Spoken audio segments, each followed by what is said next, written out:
రేపు సాయంకాలం 6:30కి కలుసుకున్నప్పుడు మళ్ళీ ప్రారంభం చేసి చెప్తాను. ఒక్క శ్లోకం పూర్తి చేసినా నేను భాగ్యవంతుడినే. కాబట్టి ఏమి చెప్పాను అంటే మీకు 2 రోజుల నుంచి సదాబాల రూపాపి విఘ్నాద్రిహంత్రి మహాదంతి వక్త్రాపి పంచాస్య మాన్య విధీంద్రాది మృగ్యా గణేశాభిధామే. రేపు చెప్తాను. విధత్తం శ్రియం కాపి కళ్యాణమూర్తి. ఏం అడుగుతున్నారు శంకర భగవత్పాదులు మనందరి పనుపున? ఎందుకు ఆ శ్లోకం అంత గొప్పదైంది అన్నదాన్ని రేపు పూర్తి చేస్తాను. సదా బాల రూపాపి విఘ్నాద్రిహంత్రి మహాదంతి వక్త్రాపి పంచాస్య మాన్య విధీంద్రాది మృగ్యా గణేశాభిధామే విధత్తాం శ్రియం కాపి కళ్యాణమూర్తి అంటారు శంకర భగవత్పాదులు. ఆ శ్లోకం చేస్తూ మొట్టమొదట సదాబాల రూపాపి విఘ్నాద్రిహంత్రి, ఎప్పుడూ పిల్లవాడి రూపంలో ఉండేటటువంటి వాడు, అయినప్పటికీ పర్వతముల వంటి ప్రతిబంధకములను విఘ్నములను కూడా తొలగతోయగలిగినటువంటి వాడు. మహాదంతి వక్త్రాపి పంచాస్యమాన్య, చాలా పెద్ద ఏనుగు యొక్క ముఖము కలిగి ఉన్నప్పటికీ కూడా సింహము చేత పూజింపబడినవాడు. విధీంద్రాది మృగ్యా, బ్రహ్మగారు ఇంద్రుడు మొదలైనటువంటి సమస్త దేవతల చేత ఆరాధింపబడేటటువంటి వాడు. గణేశాభిధామే విధత్తాం శ్రియం కాపి కళ్యాణమూర్తి అన్నారు. అక్కడ పిలిచినప్పుడు అభిదా ఎవరిని అంటే కళ్యాణమూర్తి అయినటువంటి గణేశుడు అని పేరు కలిగినటువంటి ఒక గొప్ప స్వరూపాన్ని నేను ఆరాధిస్తున్నాను అన్నారు. విఘ్నేశ్వరుడికి అనేకమైనటువంటి పేర్లున్నాయి. అందులో విఘ్నేశ్వరుడు, వినాయకుడు, గణేశుడు, గణాధిపుడు, గణాధ్యక్షుడు, ఇలా ఎన్నో పేర్లున్నాయి. గణేశుడు గణేశుడు అంటుంటారు, పేరు కూడా పెట్టుకుంటుంటారు గణేష్. కాబట్టి గణేశాభిదా అంటే గణేశుడు అని పేరు కలిగినటువంటి ఒక మంగళ స్వరూపాన్ని నేను ఆరాధించుతున్నాను. మే అంటే నాకు గణేశాభిదా, గణేశుడు అని పేరు కలిగినటువంటి ఆ కళ్యాణమూర్తి, ఆ మంగళమూర్తి మే నాకు శ్రియం విధత్తాం, సకల సౌభాగ్యములను అభివృద్ధిని అనుగ్రహించుగాక అని అడుగుతున్నారు.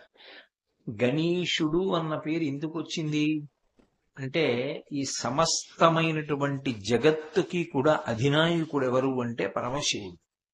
వాళ్ళిద్దరూ ఆది దంపతులు. అందుకే శంకర భగవత్పాదులు శివానంద లహరి చేస్తూ నిత్యాయ త్రిగుణాత్మనే పురజితే కాత్యాయని శ్రేయసే సత్యాయాద్య కుటుంబిని మునిమన ప్రత్యక్ష చిన్మూర్తయే అంటారు. ఆద్య కుటుంబిని, మొట్టమొదట ఈ లోకానికంతటికీ కూడా ఉన్న కుటుంబం ఎవరు అంటే పార్వతీ పరమేశ్వరుడు. వాళ్ళిద్దరూ తల్లిదండ్రులు. ఆయనలోకి ఈ సమస్త బ్రహ్మాండములు వెళ్ళిపోతాయి మహాప్రలయంలో, ఆయనలోనే ఉంటాయి. మళ్ళీ కొంతకాలం అయిపోయిన తర్వాత ఆయనలోంచి పైకొస్తాయి, ఆయన యందు నిలబడతాయి, మళ్ళీ ఆయనలోకి వెళ్ళిపోతాయి. అందుకే శాశ్వతుడైనటువంటి వాడు ఎప్పుడూ కూడా అసలు చ్యుతి అంటే లేకపోవడం అనేటటువంటిది లేనివాడు ఎవరు అంటే పరమశివుడు. అటువంటి పరమశివుడు ఈ లోకములకన్నిటికీ కూడా తండ్రి. సర్వమంగళ అయినటువంటి పార్వతీదేవి జగత్తునకంతటికీ కూడా తల్లి. అటువంటి పరమశివుడికి వశవర్తులై ఉంటారు అందరూ కూడా. పరమేశ్వరుడికి 2 కుమారులు.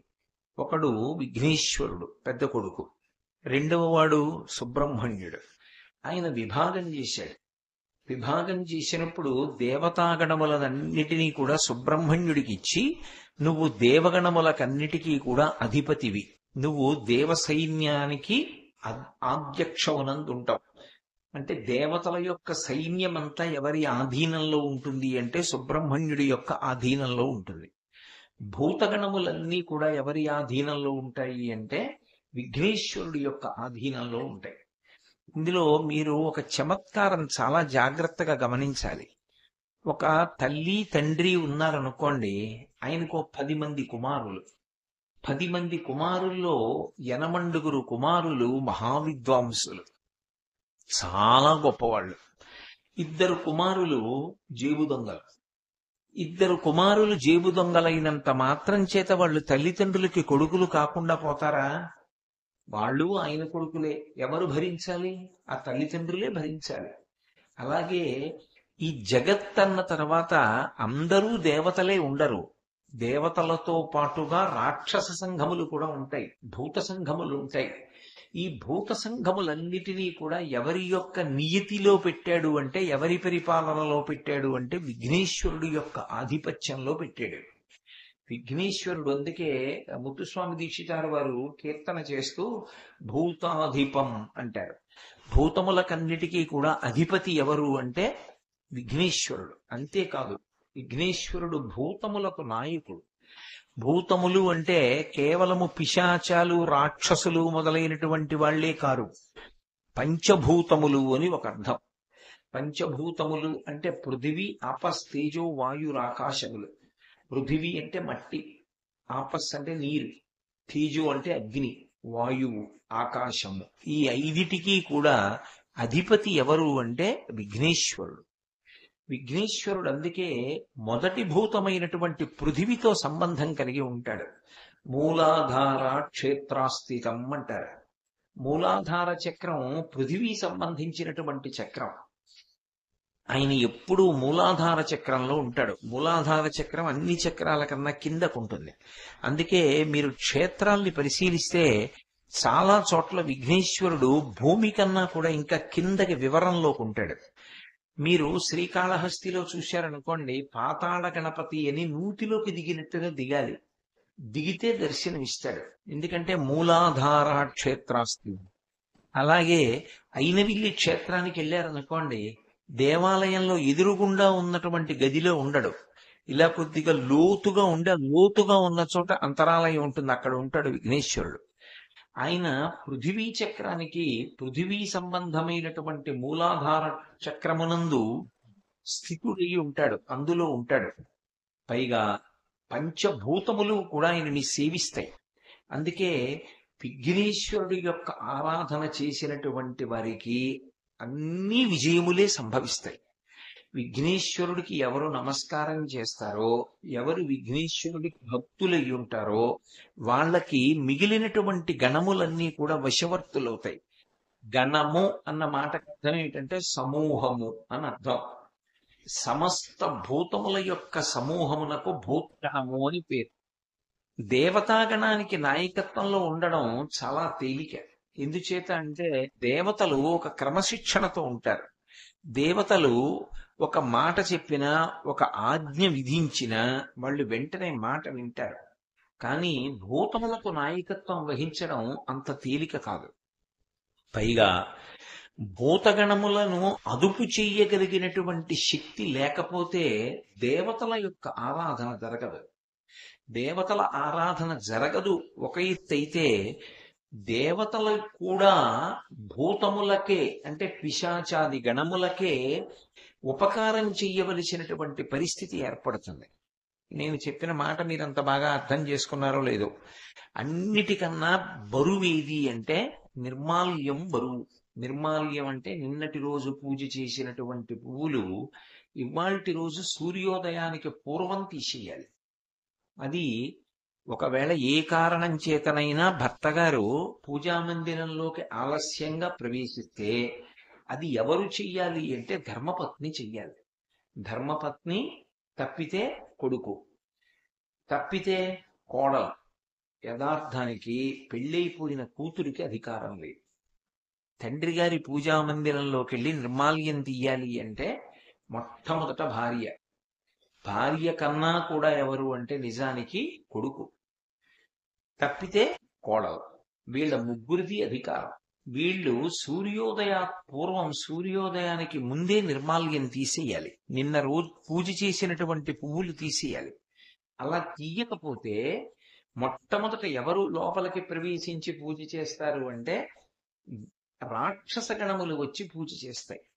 రాక్షస గణములు వచ్చి పూజ చేశాయనుకోండి, వెంటనే ఈశ్వరుడు వాళ్ళని అనుగ్రహించేస్తాడు. అనుగ్రహించిన తరువాత మనం వెళ్ళి పూజ చేసామనుకోండి, మనం చేసిన పూజ పునఃపూజ అవుతుంది. పూజ వాళ్ళదే. అందుకే మీరు చూడండి, పూజ ప్రారంభం చేసే ముందు ఒక మాట అంటాం, గంట ఘంటానాదం చేస్తాం. ఎందుకు గంట వాయించడం అంటే ఏదో కారణం లేకుండా వాయించరు. గంట వాయిస్తే దానికి అర్థం ఏమిటంటే దేవతలని ఆహ్వానం చేస్తున్నాము అని. ఒక్కొక్కటి మ్రోగిస్తే ఒక్కొక్కరికి ఆహ్వానం పలికినట్టు. గంట మ్రోగించారనుకోండి, దేవతల్ని పిలుస్తున్నారు అని గుర్తు. ఒక పళ్ళెం తీసుకుని పళ్ళెం మీద మామిడి మండతో కానీ పుల్లతో కానీ చెంచాతో కానీ కొట్టి చప్పుడు చేశారనుకోండి, పితృదేవతల్ని పిలుస్తున్నారు అని గుర్తు. అందుకే మగపిల్లవాడికి స్నాతకం చేస్తే నాందీ శ్రాద్ధమను ఒక కార్యక్రమం ఉంటుంది. అందులో పితృదేవతల్ని పిలిచి ప్రాంగణం యొక్క చెట్ల మీద కూర్చోమంటారు పెళ్ళైపోయే వరకు. ఆ పిలిచినప్పుడు యువతల ఎవరు పెళ్లి చేస్తున్నాడో ఆయన పళ్ళెం మీద మామిడి మండతో కొడతాడు. ఆ కొట్టినప్పుడే డప్పు మీద ఆ డప్పు వాయించి ఆయన కొడతాడు. పళ్ళెం చప్పుడికి పితృదేవతలు వస్తారు, శోభన దేవతలుగా వచ్చి వాళ్ళు కూడా కూర్చుని పెళ్లి చూస్తారు, చెట్ల మీద కూర్చుంటారు వాళ్ళు. అందుకే పళ్ళాల్ని చప్పుడు చేస్తే పితృదేవతలు వస్తారు. అందుకే మా చిన్నతనంలో ఎప్పుడైనా ఏదైనా పళ్ళాన్ని చప్పుడు చేయడం అటువంటివి చేస్తే అంగీకరించేవారు కాదు ఇంట్లో. ఎందుకు అలా చప్పుడు చేస్తామనేవారు. మాకు చిన్నప్పుడు అర్థం అయ్యేది కాదు, ఏమిటి పళ్ళెం చప్పుడు చేస్తే ఏదో పళ్ళెం పట్టుకుని చెంచాతో కొట్టడం అంటే అదో సరదా మాకు. అలా కొడితే ఇంట్లో ఒప్పుకునేవారు కాదు. మొట్టికే కొట్టి బుద్ధి ఉందా లేదా, పళ్ళెం కొడతాం ఏమిటి నిష్కారణంగానే. ఎందుకు దాన్ని తప్పు ఏమిటి, ఎందుకు కొట్టారు మన అనుకునేవాళ్ళం. ఆ తర్వాత అర్థమైంది, పళ్ళాన్ని అలా కొడితే పితృదేవతలకు అది పిలుపు, గంట వాయిస్తే దేవతలకు పిలుపు, శంఖాన్ని పూరిస్తే విజయానికి పిలుపు. ఒక్కొక్క దాన్ని మ్రోగించినప్పుడు ఒక్కొక్కరికి ఆహ్వానం చేసినట్టు. అది మీరు తెలిసి చేసినా తెలియక చేసినా ఆ చప్పుడుకి వాళ్ళు వస్తారు. నేను మీతో ఒక ఉదాహరణ చెప్పాలి అంటే, మీరు నిష్కారణంగా నిలబడి సహాయం చేయండి సహాయం చేయండి అని గట్టిగా అరిచారనుకోండి, ఏమైందో అని చెప్పి 10 మంది పరిగెత్తుకొస్తారు, మీకు ఏదో ఆర్తి కలిగిందని. అలాగే ఒక అంబులెన్స్ మీద లైట్ వెలుగుతూ చప్పుడు చేస్తోంది అనుకోండి, లోపల ఎవరో ప్రమాదకరి పరిస్థితిలో ఉన్నారు అని అర్థం. ఒక ఫైర్ ఇంజిన్ వెడుతూ గంట కొడుతోంది అనుకోండి, ఎక్కడో అగ్నిహోత్రం అంటుకుంది, అది ఆర్పడానికి పెడుతోంది అని గుర్తు. పూజా విధానంలో కూడా ఎప్పుడెప్పుడు ఏ వాద్యాన్ని అనుసంధానం చెయ్యాలో ఉంటుంది. గంట వాయించి ఒక మంత్రం చెప్తాం, ఉత్తిష్టంతు భూతపిశాచాః ఏతే భూమి భారకాః ఏతేషాం అవిరోధేన బ్రహ్మకర్మ సమారభే అంటాం. అంటే దాని అర్థం ఏమిటంటే, ఉత్తిష్టంతు భూతపిశాచాః, మీరు మాకన్నా ముందు వచ్చి పూజ చేసేద్దామని కూర్చున్నారేమో, మేమే పూజ చేసుకుందాం అనుకుంటున్నాం. ఉత్తిష్టంతు, మీరు లేచి వెళ్ళిపోండి. ఎందుకని? బ్రహ్మకర్మ సమారభే, మేము పూజ చేద్దాం అనుకుంటున్నాం. అవిరోధేన, మీకు మాకు ఏం విరోధాలు శత్రుత్వాలు లేవు, మీరు ఇక్కడి నుంచి వెళ్ళిపోండి, మేము పూజ చేస్తాం అని గంట వాయిస్తే ఏమవుతుందంటే దేవతలు వచ్చి కూర్చుంటారు. రాక్షస గణములు పిశాచ గణములు లేచి వెళ్ళిపోతాయి.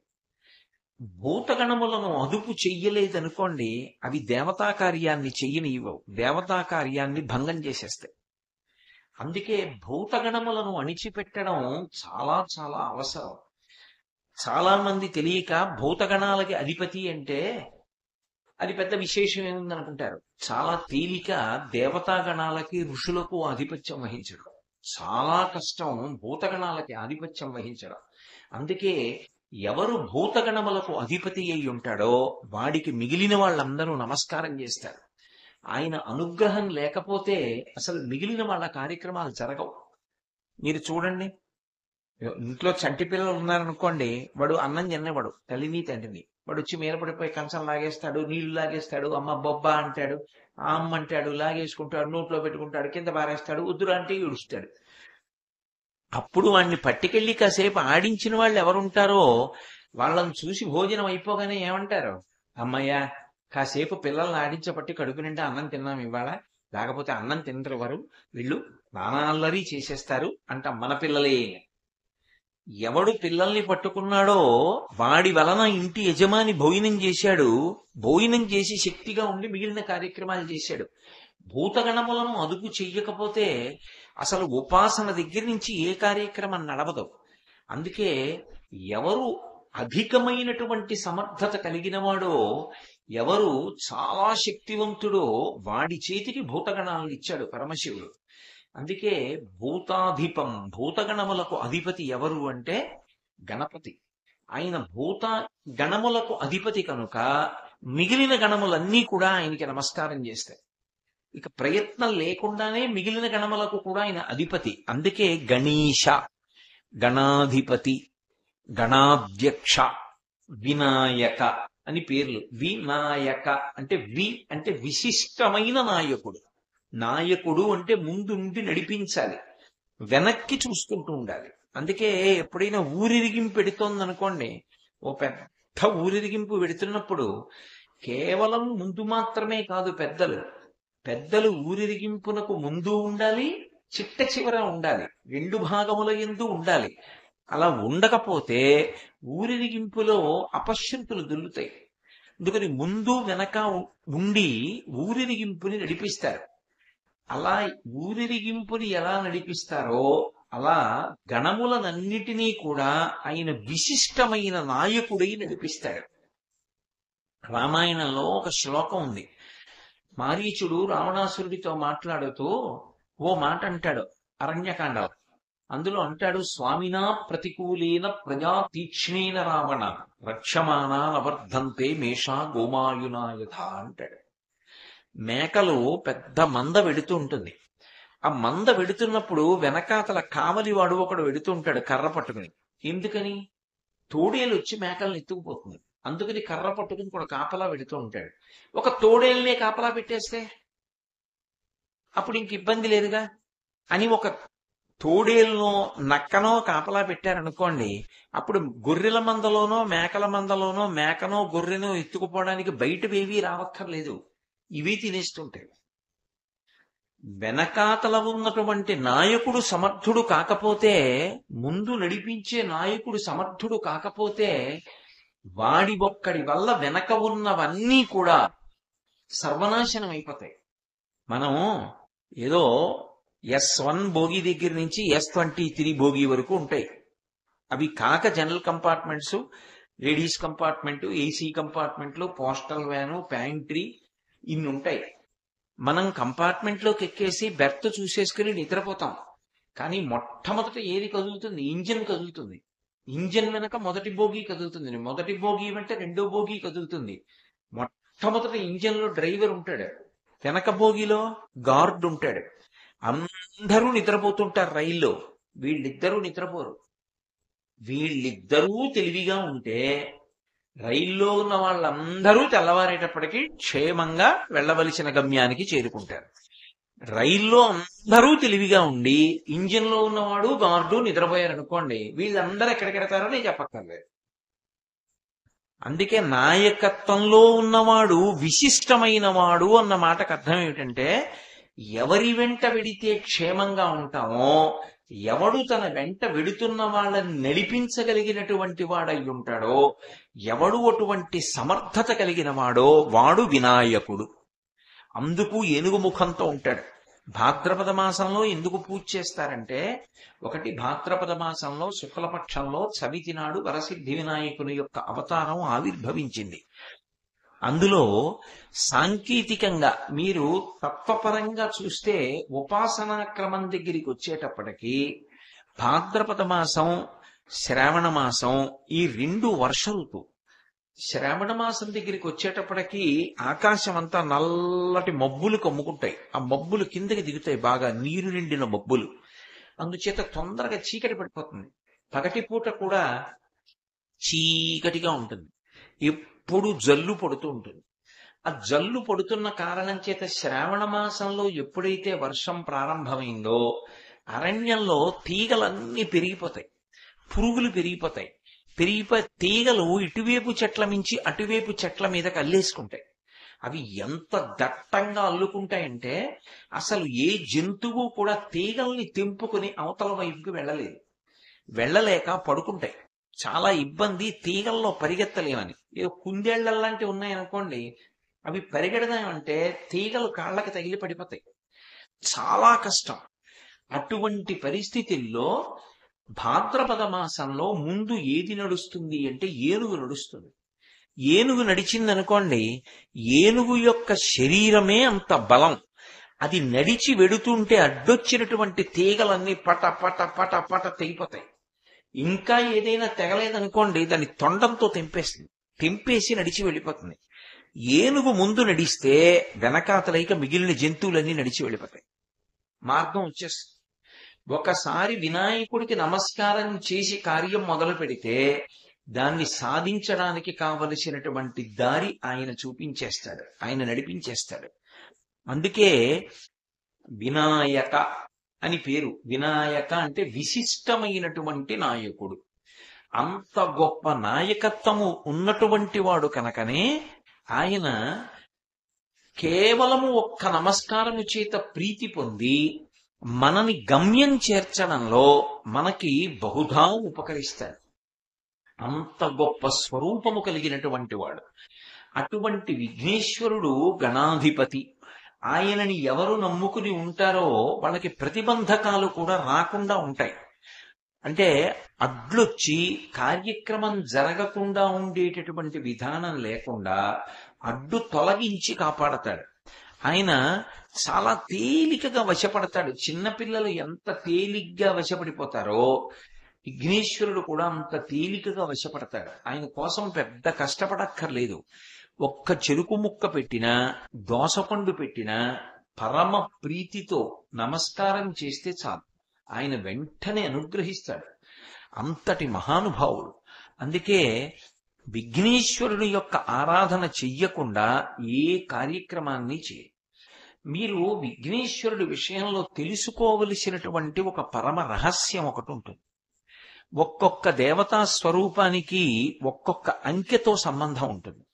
పరమశివుడికి 8 అంకెతో సంబంధం, అమ్మవారికి 16 అంకెతో సంబంధం. అలాగే సుబ్రహ్మణ్యేశ్వర స్వామికి ష ర వ ణ భ వ 6 అంకెతో సంబంధం. షణ్ముఖుడు 6 ముఖాలతో ఉంటాడు, 6 అంకెతో సంబంధం. ఆయన మంత్రం కూడా 6 అక్షరాలు. అలాగే విఘ్నేశ్వరుడి దగ్గరికి వచ్చేటప్పటికి ఆయనకి 16తో సంబంధం. పూజ అంతా 21 మీద నడుస్తుంది. 21 పత్రులు, 21 ప్రధాన నామాలు, 21 రకమైనటువంటి ప్రకృతులు, వీటి మీద నడుస్తాడు. కానీ ఆయనకి 16 అంకెతో చాలా దగ్గర సంబంధం ఉంటుంది. అందుకే విఘ్నేశ్వరుడి విషయంలో ఋషులు ఒక మాట చెప్పారు. ఆయన గురించి ప్రతిరోజు ఇంట్లో 16 నామాలు చెప్పాలి. మీరు ఏ పని చెయ్యండి, ఆ 16 నామాలు చెప్పకుండా రోజు ప్రారంభం కాకూడదు. మీరు ఇంట్లోంచి బయటికి ఎప్పుడు ఎడతారు? ఓ నమస్కారం పెట్టి పూజ చేసుకున్నాక ఎడతారు. పూజ చేసుకునేటప్పుడు మీరు ఏది చెప్పారు, ఏది చెప్పలేదు అన్నదానికన్నా ఈ 16 నామాలతో ఉన్న శ్లోకాన్ని చెప్పారా చెప్పలేదా అన్నది చాలా ప్రధానం. ఒకవేళ ఈ 16 నామాలతో ఉన్నటువంటి శ్లోకం రాకపోతే కనీసంలో కనీసం ఇంట్లో ఎవరో ఒక్కళ్ళైనా దాన్ని పైకి చదవాలి. కనీసం పైకి చదవకపోయినా లోపలైనా చదవాలి. అసలు యథార్థంగా చెప్పాలంటే, నేను ఇందులో ఏమీ దాపరికం లేకుండా చెప్పాలి అంటే, ఒక్కళ్ళైనా ఇంట్లో పైకి చదువుతుంటే మిగిలిన వాళ్ళైనా వినాలి. చదవడం రాకపోతే కనీసం వినాలి. అందుకే దేవాలయంలో కూడా మొట్టమొదట ఏ శ్లోకంతో మొదలు పెట్టాలి అంటే ఆ శ్లోకంతోనే మొదలు పెట్టండి అని చెప్పింది శాస్త్రం. సుముఖశ్చైక దంతశ్చ కపిలో గజకర్ణకః లంబోదరశ్చ వికటో విఘ్నరాజో గణాధిపః ధూమకేతుర్గణాధ్యక్ష బాలచంద్రో గజాననః వక్రతుండ శూర్పకర్ణో హీరంబ స్కందపూర్వజః షోడశైతాని నామాని యప్పఠేత్ శృణుయాదపి విద్యారంభే వివాహే చ ప్రవేశే నిర్గమే తథా సంగ్రామే సర్వకార్యేషు విఘ్నస్తస్య న జాయతే అని. ఆ శ్లోకంలో ఎంత స్పష్టంగా చెప్పారంటే విఘ్నేశ్వరుడివి 16 నామాలు చెప్పారు. సుముఖ, సుముఖ ఏకదంతశ్చ కపిలో గజకర్ణకః లంబోదరశ్చ వికటో విఘ్నరాజో గణాధిపః ధూమకేతుః గణాధ్యక్షః ఫాలచంద్రో గజాననః వక్రతుండః శూర్పకర్ణో హేరంబ స్కందపూర్వజః. 16 నామాలు. షోడశైతాని నామాని, ఈ 16 నామాలు తప్పకుండా షోడశైతాని నామాని ఎప్పటి చునియాదపి, ఇవి తప్పకుండా చదివి తీరవలసినదే. ప్రతి వాళ్ళు ఈ శ్లోకం చెప్పవలసిందే. ఒకవేళ ఏ కారణం చేతనైనా మేము ఈ 16 నామాలు ఉన్న శ్లోకాన్ని చెప్పలేమండి, ఈ 16 నామాలుగా రాసుకునైనా చదవాలి. ఒకవేళ మాకు చదవడం కూడా రాదండి, నోరు తిరగదు అంటే ఎప్పటేత్ శృణుయాదపి, కనీసంలో కనీసంగా చదువుతున్నప్పుడు వినడమైనా జరగాలి. ఇంట్లో ఇది చదివేవాడు లేక వినేవాడు లేకపోతే విఘ్నములు వస్తాయి. అందుకని ఎప్పటే శృణుయాదపి విద్యారంభే వివాహే చ ప్రవేశే నిర్గమే తథా. ఎప్పుడెప్పుడు చదవాలని చెప్పారు ఈ శ్లోకాన్ని అంటే, ఇది ప్రతిరోజు చదవాలి. విద్యారంభే సాధారణంగా ఒక సంస్కారం ఉంటుంది, అక్షరాభ్యాసము అంటాం. అక్షరాభ్యాసం చేసేటప్పుడు మొట్టమొదట ఏది చెయ్యాలి అంటే, ఈ 16 నామాలతో విఘ్నేశ్వరుడికి పూజ చేసి విద్యారంభం చెయ్యాలి. ఇంకొక రహస్యం ఏమిటంటే, అందులో బ్రహ్మచారిగా ఉండడం మొదలుపెట్టినప్పుడు అసలు బ్రహ్మచర్యాశ్రమ ప్రారంభం దేనితో అంటే ఈ నామాలతోటే మొదలుపెట్టారు. విద్యారంభే అంటే విద్య నేర్చుకోవడం అన్నది ఎప్పుడు మొదలు? యజ్ఞోపవీతం ఉన్న వాళ్ళైతే ఉపనయనం చేసి గాయత్రి మహామంత్రాన్ని ఉపదేశం చేసిన తర్వాత గురువు గారి దగ్గరికి పంపిస్తారు.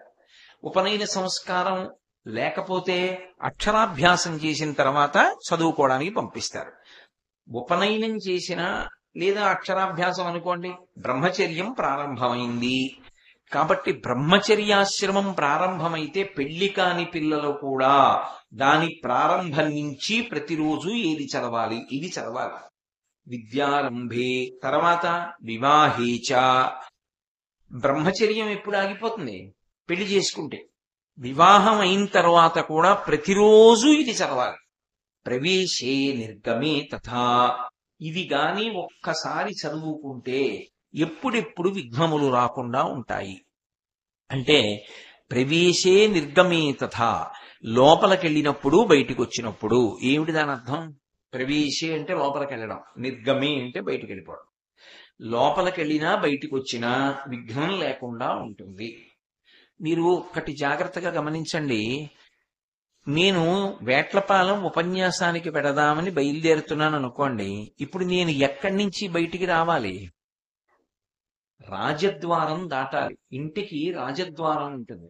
రాజద్వారానికి, అది రాజద్వారము అని గుర్తు ఏంటంటే దానికి లక్ష్మి కమ్మి ఉంటుంది.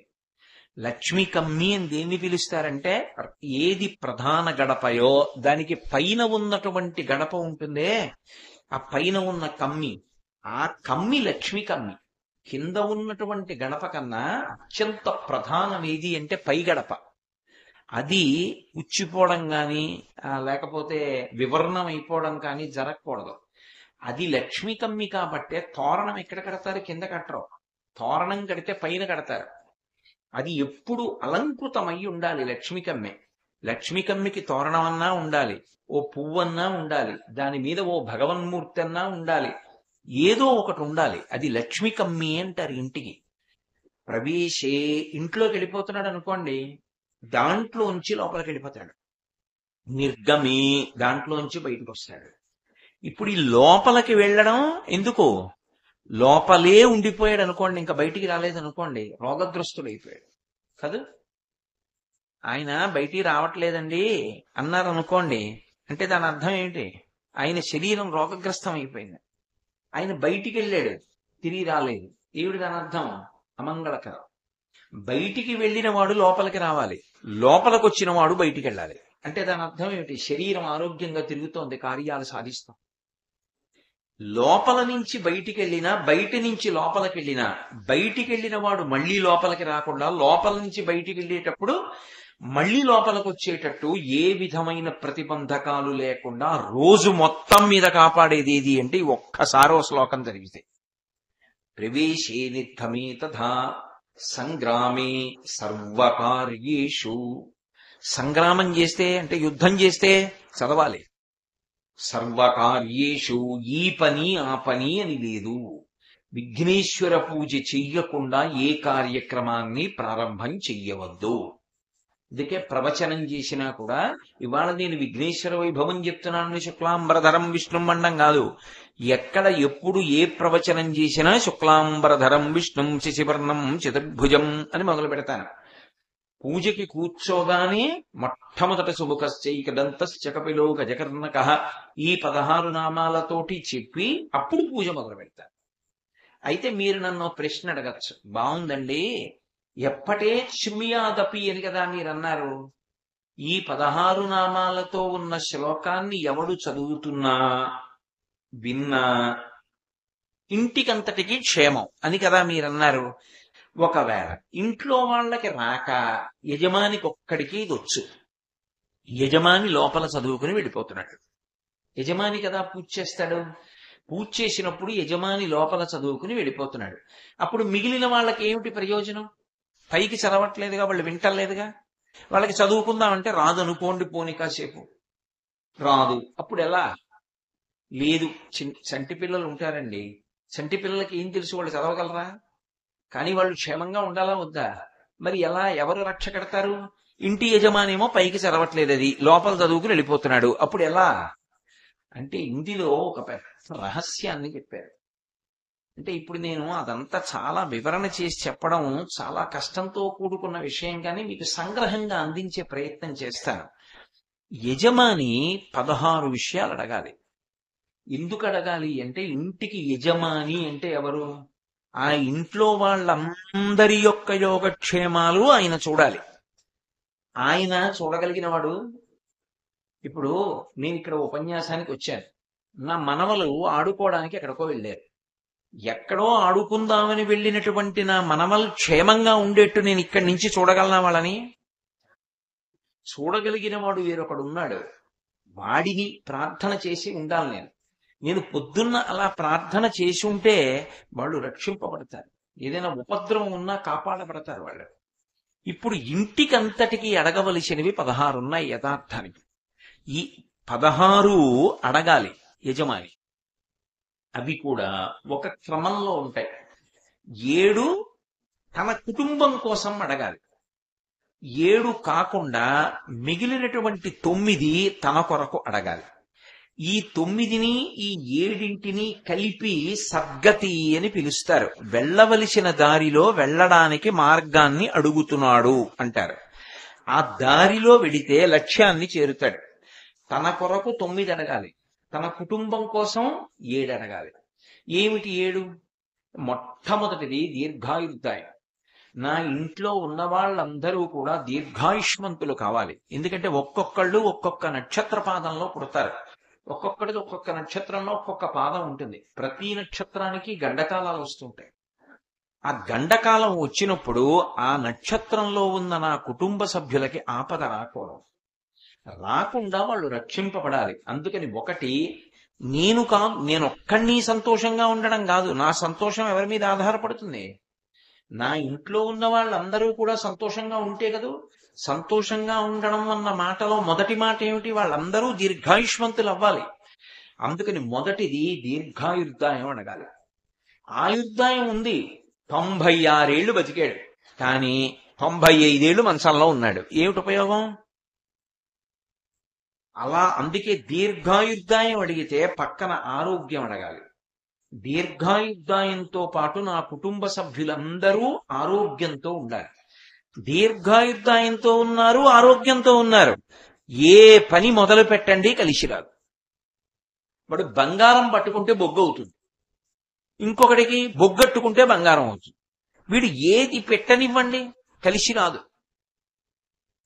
ఏమిటోనండి, ఉద్యోగంలో పెట్టాను ఎదగలేదు, వ్యాపారం చేయించాను ఉన్నది పోయింది, మనిషికి చూస్తే వ్యసనాలు లేవు, చెడ్డవాడు కాదు, కానీ ఏమీ కలిసి రాదు. వాడికి తండ్రి బెంగెట్టుకుంటాడు. ఇప్పుడు మూడవది ఏది అడగాలి అంటే కార్యసాఫల్యం అడగాలి. కార్యసాఫల్యంలో ఏ పని సఫలీకృతమైతే వాడు బాగుపడతాడో ఆ పనిని ఈశ్వరుడు సఫలీకృతం చేస్తాడు. మనం అనుకున్నవన్నీ జరగడం కాదు. నాకు అమెరికా అధ్యక్షుడైపోదామని ఉంటుంది. ఎందుకది? నేను ఏదైతే లోకానికి ఉపయోగపడతానో, నాకు నేను ఉపయోగపడతానో ఈశ్వరుడికి తెలుసు. ఆ మార్గంలో నన్ను తీసుకెడతాడు. కాబట్టి కార్యసాఫల్యం అడగాలి. కార్యసాఫల్యము తర్వాత సంపద అడగాలి. ఈ గృహస్థాశ్రమంలో ఉన్నటువంటి వాడికి అర్థము లేకపోతే ఎలాగండి? అర్థము అంటే డబ్బు ఒక్కటే అని మీరు అనుకోకండి. వేదాంత శాస్త్రంలో ఒక్కొక్క మాటకి అర్థం వేరుగా ఉంటుంది. అర్థము అన్న మాటకి అర్థం ఏమిటంటే భోగ వస్తు సముదాయము అని. ఒకడికి ఓ ఇల్లు ఉందనుకోండి, వాడు సంతోషంగా రాత్రి అయ్యేటప్పటికి ఇంట్లోకి వెళ్ళిపోతాడు. ఏ పురుగు పుట్ర కుట్టేస్తాయినని బెంగ ఉండదు. వాడు పడుకోవడానికి ఓ మంచం ఉండాలి. వాడు పడుకుంటే తిరగడానికి ఓ ఫ్యాన్ ఉండాలి. నెల అయ్యేటప్పటికి కరెంటు బిల్లు కట్టడానికి డబ్బు ఉండాలి. తను కడుపు నిండా అన్నం తిని ఒకళ్ళ దగ్గర చెయ్యి చాపవలసిన అవసరం లేకుండా బ్రతకగలగాలి. ఇలాంటివన్నీ కూడా ఉండడాన్ని సంపద అని పిలుస్తారు. ఎన్ని చెప్పాను ఇప్పటికే? దీర్ఘాయుర్దాయము, ఆరోగ్యము, కార్యసాఫల్యము, సంపద. ఈ సంపద వృద్ధి చెందుతూ ఉండాలి. ఎప్పుడు ఏదో తండ్రి గారో తాతగారో సంపాదించి ఇచ్చింది ఎంత ఉందో అంతే వీడు దాని మీద వడ్డీ తినేస్తూ బతకడం కాదు. సంపద వృద్ధి చెందుతూ ఉండాలి. లక్ష్మి వృద్ధి చెందాలి. మెట్ట వేదాంతం చెప్పకూడదు. ఎందుకండి ఇవన్నీ అనకూడదు. వృద్ధి చెందాలి సంపద. అలాగే కోరుకోవాలి. నా ఇంట లక్ష్మి వృద్ధి చెందుగాక అని కోరాలి. కాబట్టి సంపదతో పాటు వృద్ధి, సంపద వృద్ధి చెందడంతో పాటుగా స్థిరత్వము. స్థిరత్వము అంటే 6 నెలలు అన్నీ పోయి 3 నెలలు విపరీతంగా కలిసి వచ్చి అలా ఉండకూడదు. స్థిరత్వం ఉండాలి. అంటే క్రమక్రమంగా ఉండాలి ఆ పెరుగుదల. అందుకని స్థిరత్వం అడగాలి. 7వది వీర్యం అడగాలి. వీర్యము అంటే ఆ మాట జాగ్రత్తగా అర్థం చేసుకోవాలి. యుద్ధంలో అయితే అవతలవాడు తన మీదకి బాణాలు వేస్తున్నప్పుడు తాను చెక్కు చెదరకుండా నిలబడి తాను బాణములు వేసి అవతలవాడిని పడగొడితే వీర్యవంతుడు అంటారు.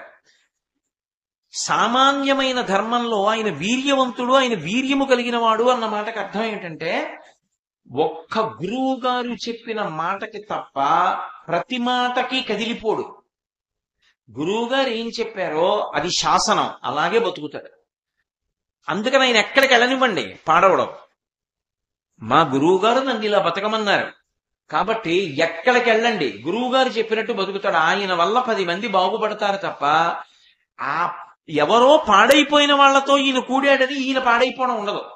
ఈయన అలాగే ఉంటాడు తప్ప చాలా మంచివాడే కానండి పాపం ఎవరో వాళ్ళ దగ్గరికి వెళ్ళాడు పాడైపోయాడండి అంటే ఇంకేమిటి? అలా పాడైపోకుండా ఎంతమంది పాడైపోయిన వారి మధ్యలోకి తాను వెళ్ళినా వాళ్ళని బాగు చేస్తాడు తప్ప తాను మాత్రం పాడవడం. అలా నిలబడగలిగితే వీర్యవంతుడంటారు. ఈ లక్షణం లేదనుకోండి, ఇంట్లో ఎంత పేరు ప్రఖ్యాతులు గణించినటువంటి వారు ఉన్నప్పటికీ కూడా ఆయన పేరు ప్రఖ్యాతులు కూడా నశించిపోతాయి వంశంలో పుట్టిన వాళ్ళ వల్ల. వాళ్ళ తాత ఎంత పేరు ప్రఖ్యాతులు సంపాదించాడండి, ఎంత మహానుభావుడండి, వీడి దౌర్భాగ్యుడు మనవడు పుట్టాడు అంటారు. అందుకే పెద్దవాళ్ళు పూజ చేస్తూ అడగాలి, నా వంశంలో వచ్చేటటువంటి వాళ్ళు వీర్యవంతులై ఉండాలి అని అడగాలి. అందుకే తన కుటుంబం కోసం ఈ 7 అడగాలి. తన కోసం అడిగేది ధర్మ అర్థ కామ మోక్షములు మొట్టమొదట అడగాలి. ధర్మ అంటే భగవంతుడు ఎలా బ్రతకమని చెప్పాడో అలాగే బ్రతకగలిగినటువంటి ధైర్యం నాకు కలగాలి, అది ధర్మము. అర్థము, నేను డబ్బు సంపాదించాలి కానీ ధర్మం విడిచిపెట్టిన డబ్బు కాకూడదు. నేను డబ్బు ఖర్చు పెట్టాలి కానీ అది అధర్మం కోసం మాత్రం కాకూడదు. డబ్బు సంపాదించినా డబ్బు ఖర్చు పెట్టినా అర్థంతో ముడి విడిపోకూడదు, ధర్మంతో ముడి విడిపోకూడదు, ధర్మంతో ముడిపడి ఉండాలి. అందుకని ధర్మ అర్థ కామ. కోరిక పుట్టకుండా ఎలా ఉంటుంది మనిషికి?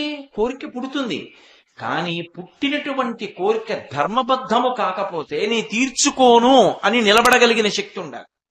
ఇది ధర్మచట్రంలోకి ఇముడుతుందా? నాకో చక్రకేళి అరటి పండు తినాలనిపించింది. చక్రకేళి అరటి పండు చేత్తో పట్టుకుని తొక్క విప్పి ఉమామహేశ్వర పరబ్రహ్మార్పణమస్తు అనుకుని తిన్నాను. ఏమీ తప్పులేదు. అరటి పండు తింటే తప్పెక్కడొచ్చిందండి? ధర్మం ఒప్పుకుంటుంది. ఓ చక్ర పొంగల్ తినాలనిపించింది, ఈశ్వరుడికి నైవేద్యం పెట్టి ప్రసాదంగా తిన్నాను. ఒకరికి పెట్టాను, నేను తిన్నాను. ఓ ఇల్లు కట్టుకోవాలనిపించింది, తప్పేమిటి?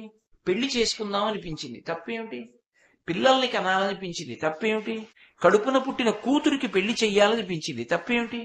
కొడుక్కి ఉపనయనం చేద్దాం అనిపించింది, తప్పేమిటి? నా పిల్లలు వృద్ధిలోకి రావాలనిపించింది, తప్పేమిటి? అవి ఉండవలసిన కోరికలు, అంతేకాని మెట్ట వేదాంతం అంటారు. గృహస్థాశ్రమంలో ఉండి అబ్బాయి పిల్లలు ఎందుకండి, అబ్బాయి డబ్బు ఎందుకండి, ఇల్లు ఎందుకండి అనకూడదు, తప్పది. చాలా మంది తెలియక మెట్ట వేదాంతం మాటలు మాట్లాడుతుంటారు. అలా మాట్లాడకూడదని చెప్పింది శాస్త్రం. నువ్వు ఎక్కడున్నావో దానికి తగినవే అడగాలి.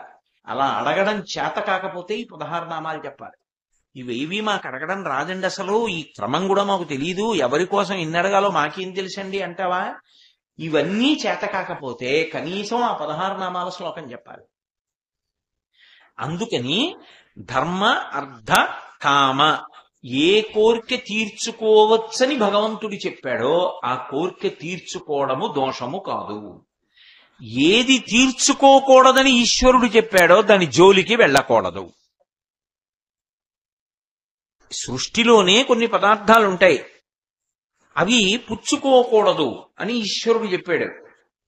ఏది పుచ్చుకోవద్దు అని ఈశ్వరుడు చెప్పాడో దాన్ని పుచ్చుకోకూడదు. ఏది చెయ్యవద్దు అని ఈశ్వరుడు చెప్పాడో దాన్ని చెయ్యకూడదు, దానికి నిగ్రహం కావాలి. ఏది చెయ్యమని చెప్పాడో అది చెయ్యడానికి నమ్మకం కావాలి. అందుకే భయభక్తులు ఉన్నాయండి ఆయనకంటారు. భయము అంటే కనీసంలో కనీసం ఏమిటంటే ఇలా చేస్తే నన్ను శిక్షిస్తారు అనుకుని భయపడితే దాన్ని భయం అంటారు. ఒరే, ఇవాళ ఈశ్వరుడు వద్దన్న పని చేసేస్తున్నాను, బానే ఉంది, ఏదో ఓ పావు గంటో అరగంటో గంటో 2 గంటలో లేకపోతే 10 ఏళ్ళలో 25 ఏళ్ళలో సంతోషంగా ఉంటుంది. ఎక్కడో దొంగతనం చేసి పట్టుకొచ్చా 25 లక్షలు, పాపం వాళ్ళకి తెలియదు. ఓ 20 ఏళ్ళు సంతోషంగా గడిపేశా 25 లక్షలతోటి. కానీ ఎప్పుడో అప్పుడు ఈ శరీరానికి వృద్ధాప్యం వస్తుందా? ఈ శరీరంలోంచి జీవుడు విడిపోతాడా? విడిపోయిన తర్వాత భగవంతుడి దగ్గర నిలబడతాడా? నిలబడ్డ తర్వాత ఆయన అడుగుతాడా, నువ్వేం చేశావురా అని? నాకు తెలీదా నువ్వు ఎక్కడి నుంచి పట్టుకొచ్చావో, తప్పు చేశావా లేదా అని అడుగుతాడు. అడిగిన తరువాత నువ్వు 25 లక్షలు పట్టుకొచ్చేసిన కారణం చేత అవతలవాడు ఎంత బాధపడ్డాడో దానికి 1,000,000 రెట్లు బాధ మనం అనుభవించవలసిందే జీవుడు. వీడా బాధ అనుభవించడానికి ఇంకో శరీరాల్లోకి ఎడతాడు. కాబట్టి వద్దు నాకు. ఇప్పుడు ఏదో ఓ పావు గంట సంతోషంగా ఉండొచ్చు, 5 నిమిషాలు సంతోషంగా ఉండొచ్చు, గంట సంతోషంగా ఉండొచ్చు, కానీ ఈశ్వరుడి దగ్గర ఇలా వేలు పెట్టి ఆయన చూపిస్తే తర్వాత పతనం అయిపోతాను, నాకొద్దు అని మానేస్తే భయం ఉంది. ఈశ్వరుడు ఎలా చెప్పాడో నేను అలా బతుకుతాను అని ఆయన మీద ప్రేమతో చేస్తావా, భక్తి ఉంది. మా నాన్నగారికి తెలిస్తే ఇంకేమైనా ఉందా అండి? మా నాన్నగారు మహానుభావుడు, ఎప్పుడైనా కనీసం మాటలోనైనా అలాంటివి అంగీకరిస్తారా?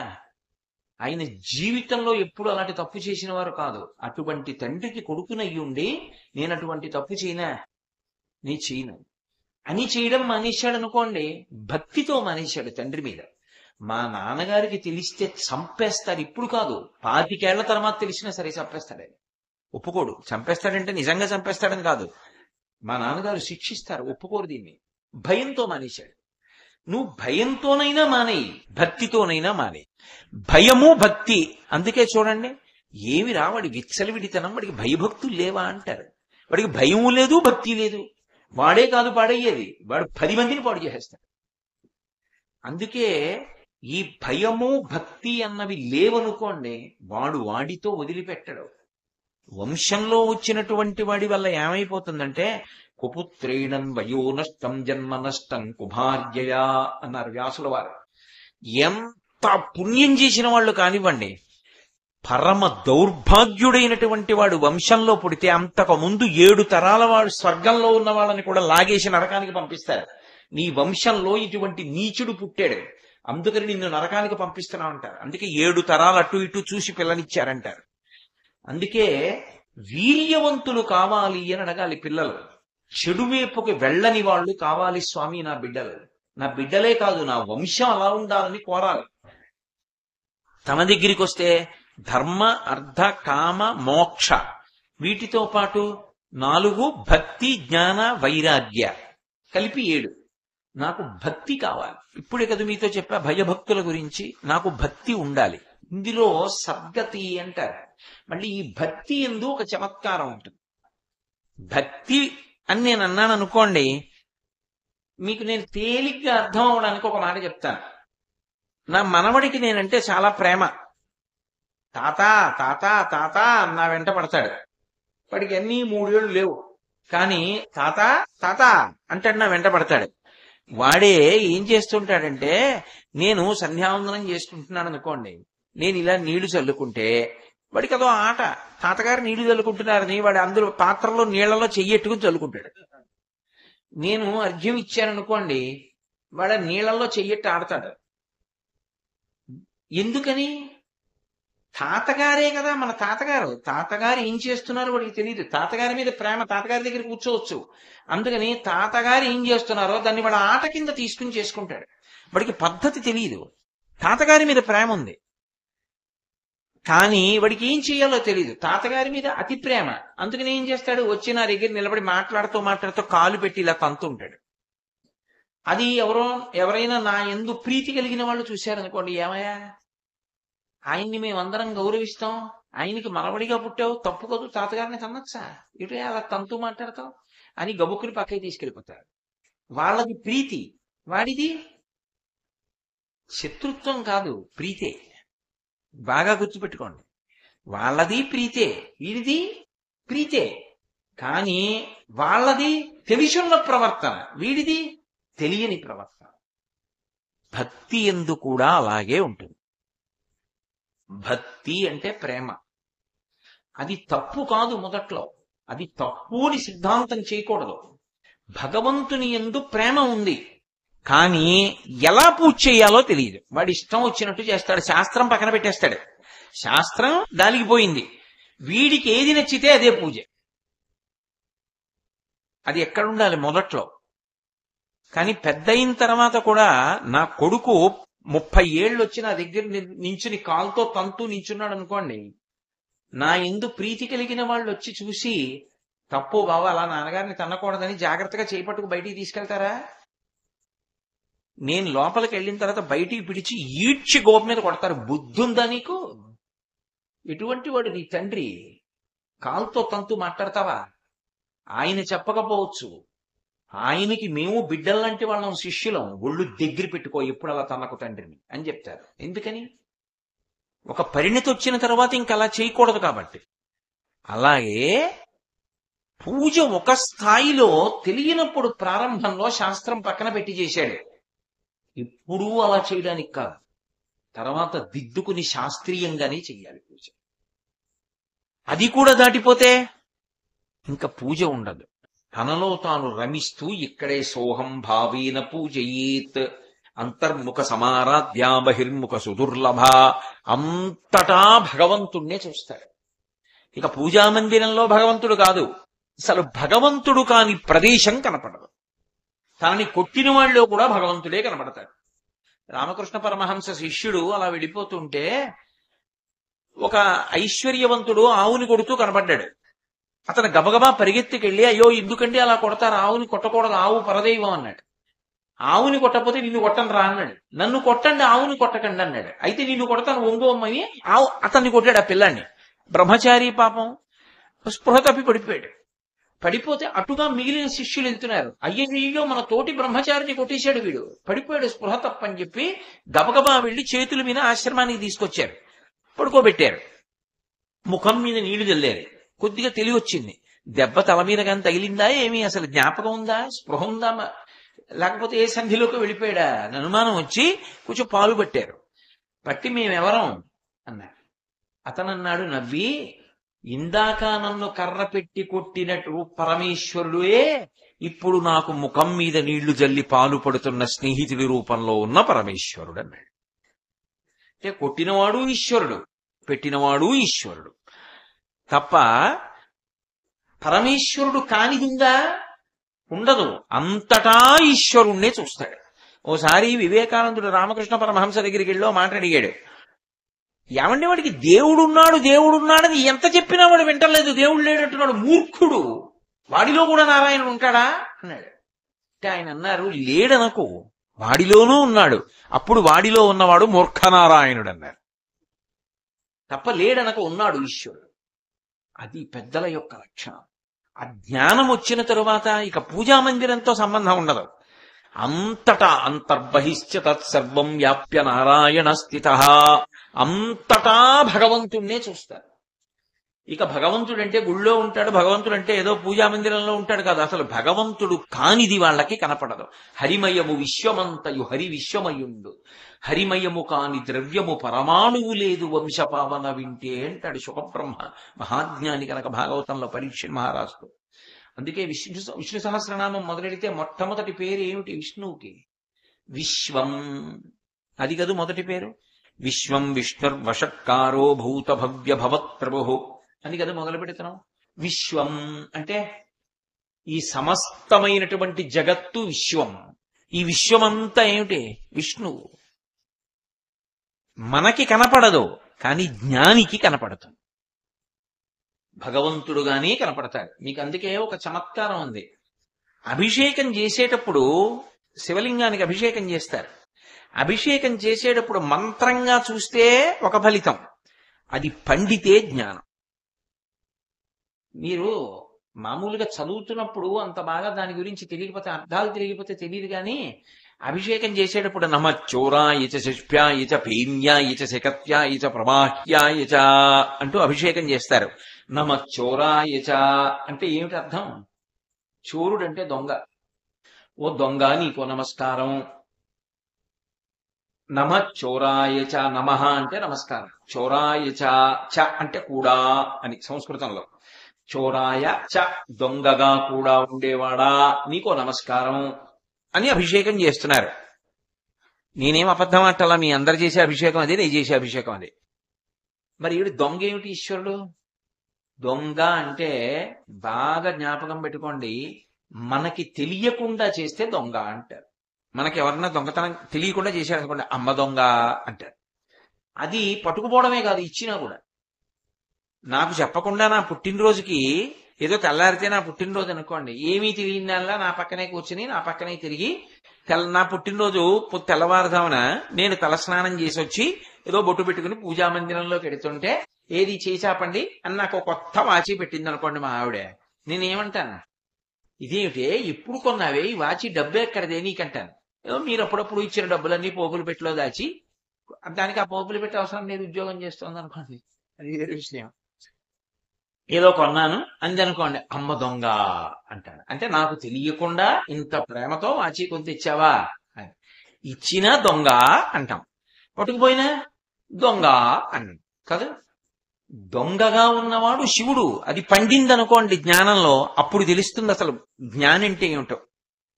మీకు నేను ఉదాహరణ చెప్పాలంటే, భగవాన్ రమణుల ఆశ్రమానికి దొంగలు వచ్చారు. దొంగలు వచ్చి తలుపు కొట్టారు. తలుపు కొడితే ఆయన కిటికీలోంచి చూశారు దొంగలు. ఎవరు మీరన్నారు. మేము దొంగలం అన్నారు. నమచ్చోరాయచ, అరుణాచలేశ్వరుడు దొంగల రూపంలో వచ్చాడు అని ఆయన తలుపు తీసి నమస్కారం పెట్టారు. స్వాగతం, రండి. వాళ్ళన్నారు, బుద్ధి ఉందా లేదా నీకు? మేము దొంగలం అంటే తలుపు తీస్తాయేంటి? తలుపు వేసుకుని అరువు, మేము తలుపులు పగలగొట్టుకుని వస్తాం, లేకపోతే మేము మా వృత్తికి తృప్తి ఉండదు మాకు, అలా నువ్వు పిలిస్తే వస్తే అన్నారు. ఆయన అన్నారు, ఎందుకు? నాకు మీరు పరమేశ్వర స్వరూపం. నమచ్చోరాయచ, అరుణాచలేశ్వరుడు మీ రూపంలో వచ్చాడు, రండి, మీకేం కావాలో తీసుకెళ్ళండి. నీకు బుద్ధి ఉందా లేదా? అదేమిటి అలా పట్టుకెళ్ళడానికి మేమేమైనా విరాళం కోసం వచ్చామా? మేము అలా రాము, తలుపు వేసేసుకో, మీ ఇష్టం, మీకు ఎలా తృప్తి అయితే అలా తలుపు వేసేసుకో. వాళ్ళు దొంగ దొంగ అని అరవమన్నారు. ఆయన అన్నారు, నేను అరవను, నాకు మీరంటే మహాభక్తి, నమస్కారం చేస్తూ నిలబడతాను, మీరు ఏం చేస్తే చేసుకోండి, మీ తృప్తిని బట్టి మీరు చేసుకోండి. ఆయన వాళ్ళల్లో పరమేశ్వరుణ్ణి చూస్తూ నించున్నారు. వాళ్ళు ఆ ఉన్న తలుపు పగలగొట్టుకు లోపలికి వచ్చారు. ఏముంటుంది అందులో? ఓ మట్టి పిడత ఉందంతే. లోపలికి వచ్చారు. లోపలికి వచ్చిన తర్వాత ఆయన అలా నిలబడ్డారు నమస్కారం చేస్తూ. నిలబడితే, నీకు బుద్ధి ఉందా లేదా? మేము దొంగలం కదా, నువ్వు పారిపోవాలి కదా అన్నారు. ఎందుకు? మీరు పరమేశ్వరుడు కదా, పారిపోవడం ఎందుకు? నమస్కారం పెడతానంటారు ఆయన.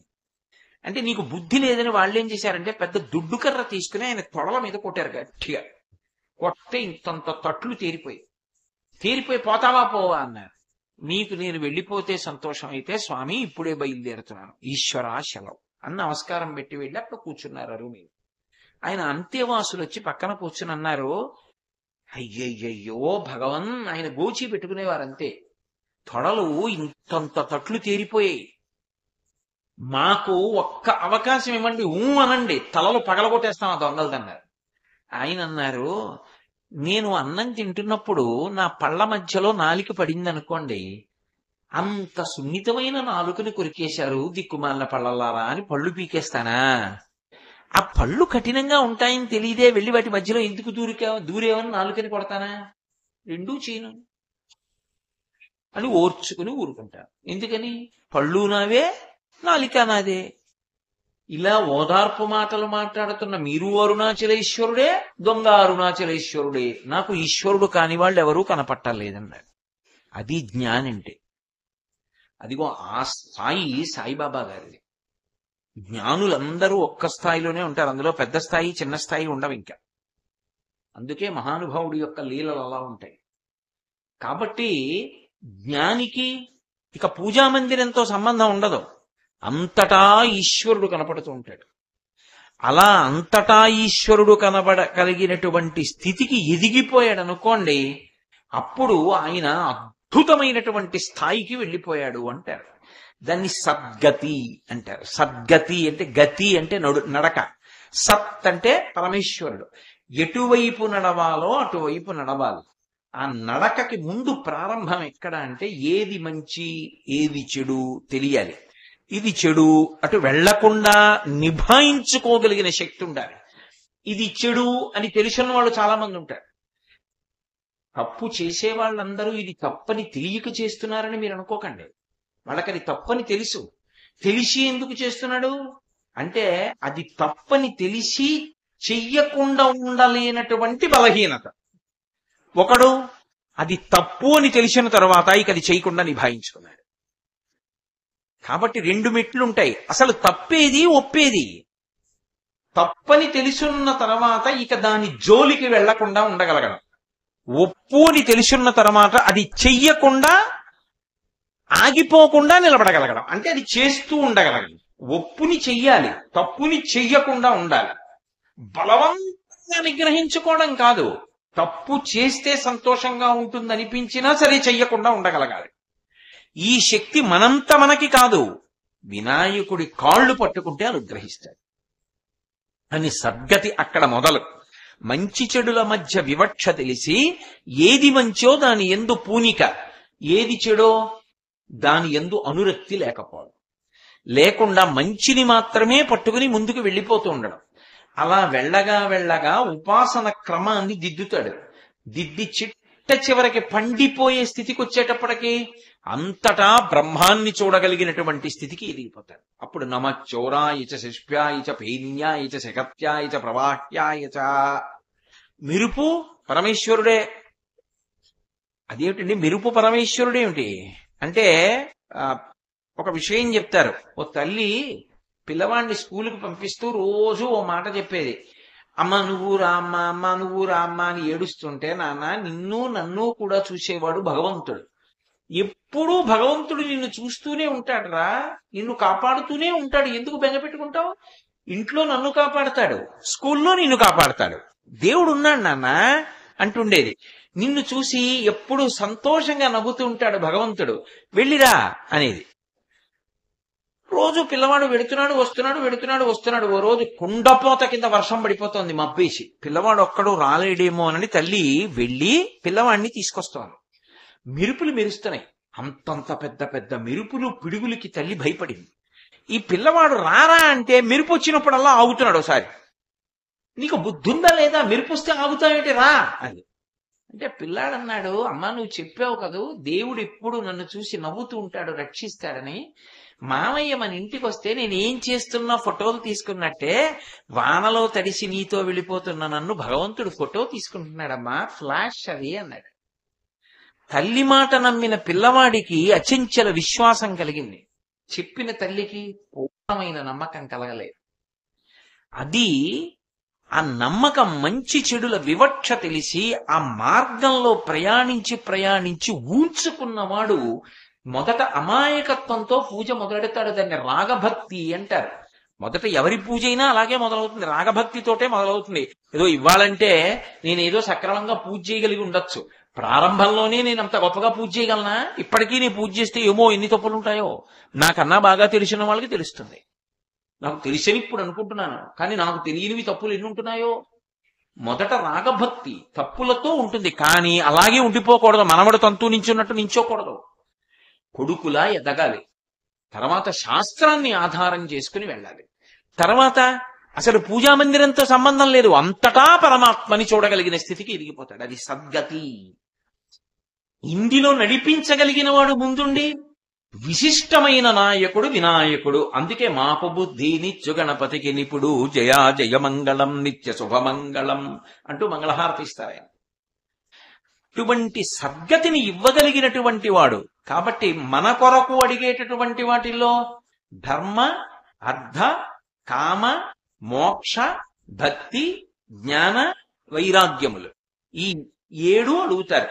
ఇందులో ధర్మార్థ కామ మోక్షములు, భక్తి జ్ఞాన వైరాగ్యములు. భక్తి అంటే మీతో ఇప్పుడు మనవి చేశాను. జ్ఞానము అంటే అసలు ఈశ్వరుణ్ణి తప్ప లోపల ఇంకొకటి అనుభవం ఉండదు, అద్వైత భావన యందు నిలబడతాడు. వైరాగ్యం అంటే ఒక వయసు వచ్చేసిన తరువాత ఇక అది కష్టమవనివ్వండి, సుఖమవనివ్వండి, ఒక్కలాగే ఉంటాడు, చెలించిపోడు. దాన్ని వైరాగ్య సుఖం అంటారు. అది నోటితో చెప్పినంత తేలిక కాదు. ఏదో కష్టం వచ్చిందనుకోండి, గత జన్మలలో ఏదో పాపం చేసి ఉంటాను, ఈ కష్టం రూపంలో పోతోందంటాడు. అది నోటితో చెప్పినంత తేలిక కాదు. భగవదనుగ్రహం ఉంటే తప్ప వైరాగ్య సుఖం రాదు. అది రావాలి. రాకపోతే బతికున్నంత కాలము బాగుంటేనే సంతోషం, లేకపోతే ఏడుస్తానంటే ఆ జన్మకు అర్థమై ఉంది ఇంకా. అందుకని వైరాగ్యం రావాలి. అందుకని భక్తి జ్ఞాన వైరాగ్యములు, ధర్మార్థ కామమోక్షములు ఈ 7 రెండో విభాగంలోకి వస్తాయి. ఇప్పుడు ముందు అడిగినటువంటివి 7 తన కుటుంబం కోసం. ఏవి ఏవి చెప్పాను మీకు? దీర్ఘాయుర్దాయము, ఆరోగ్యము, కార్యసాఫల్యము, సంపద, సంపదయందు వృద్ధి, వృద్ధితో పాటుగా స్థిరత్వము, వీర్యము.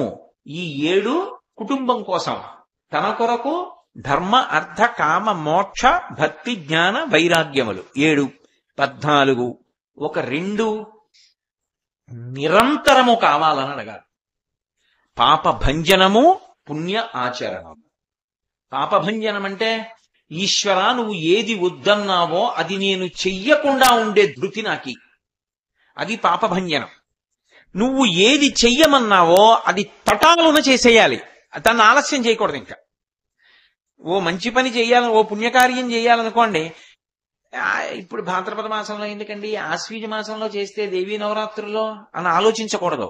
అందుకే కురు పుణ్య మహోరాత్రం అంటారు. రాత్ర పగలా చూడొద్దు. ముందు దేనికోసం ప్రయత్నిస్తావంటే పుణ్యం చేసే అవకాశం వస్తే వెంటనే చేసే. ఎందుకని? నీ జీవుడి ఖాతాలో పడుతుంది.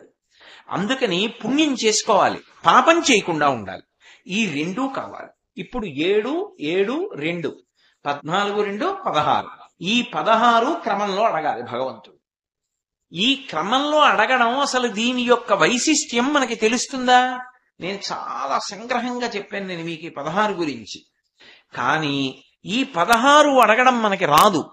ఇవి ఎలా అడగాలో ఏమిటో గుర్తుండవు, ఏం చేయాలో గుర్తుండవు. దాని గురించి సరిగ్గా అవగాహన ఉండకపోతే ఏం చేయమన్నారంటే నువ్వు ఇవేవీ చెప్పక్కర్లేదు, 16 నామాలు విఘ్నేశ్వరుడు చెప్పన్నారు. అవి ఏం చెప్పాలి? దేనితో దేనికి సంబంధం ఉంటుందో దాన్ని సాధించగలిగిన నామాన్ని గుణంగా తీసుకొచ్చి విఘ్నేశ్వరుడి నామాల్ని ఋషులే క్రోడీకరించారు. క్రోడీకరించి 16 నామాలతో ఇచ్చారు. ఇచ్చి మనందరికీ కూడా సౌలభ్యంలోకి తీసుకొచ్చారు. చెప్పి సుముఖశ్చైకదంతశ్చ కపిలో గజకర్ణకః లంబోదరశ్చ వికటో విఘ్నరాజో గణాధిపః ధూమకేతుర్గణాధ్యక్ష ఫాలచంద్రో గజాననః వక్రతుండ శూర్పకర్ణో హీరంబ స్కందపూర్వజః షోడశైతాని నామాని యప్పటేత్ శృణుయాదపి విద్యారంభే వివాహే చ ప్రవేశే నిర్గమే తథా. సంగ్రామే సర్వకార్యేషు విఘ్నస్తస్య న జాయతే. ఈ 16 నామాల్ని ఎవడు చదువుతున్నాడో వాడికి విఘ్నములు రాకుండా వాడు జీవితంలో చేరవలసినటువంటి స్థానమునకు చేరుకుంటాడు. కాబట్టి మిగిలినవి చదివావా చదవలేదా నీ ఇష్టం. ఇది మాత్రం నీ కొరకు మాత్రమే కాదు, నిన్ను నమ్ముకున్న నీ కుటుంబం కోసం నువ్వు చదవాలి.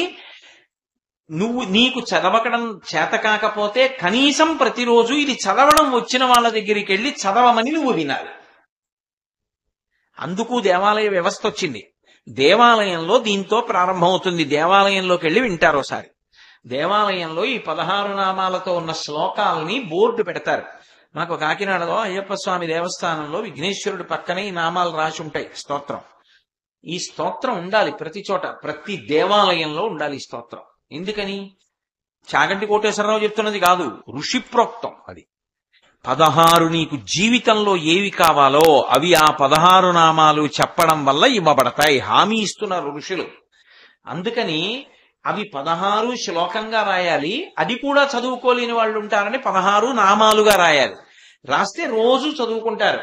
విఘ్నేశ్వరుడు అనేటటువంటి మాటలో మహానుభావుడై ఆయన యొక్క అనుగ్రహం అంత అద్భుతంగా ఉంటుంది, అంత వైభవోపేతంగా అనుగ్రహించగలిగినటువంటి వాడై ఉంటాడు. అందుకే శంకర భగవత్పాదులు అంటున్నారు, విధత్తాం శ్రియం కాపి కళ్యాణమూర్తి అన్నారు. కళ్యాణమూర్తి అంటే పరమమంగళప్రదుడై ఎప్పుడూ కూడా మనకు శుభములను మాత్రమే చేసేటటువంటి విఘ్నేశ్వరుడు ఉన్నాడే, ఆయన నమస్కారం చేసినంత మాత్రం చేత ప్రీతి చెంది అనుగ్రహిస్తాడు.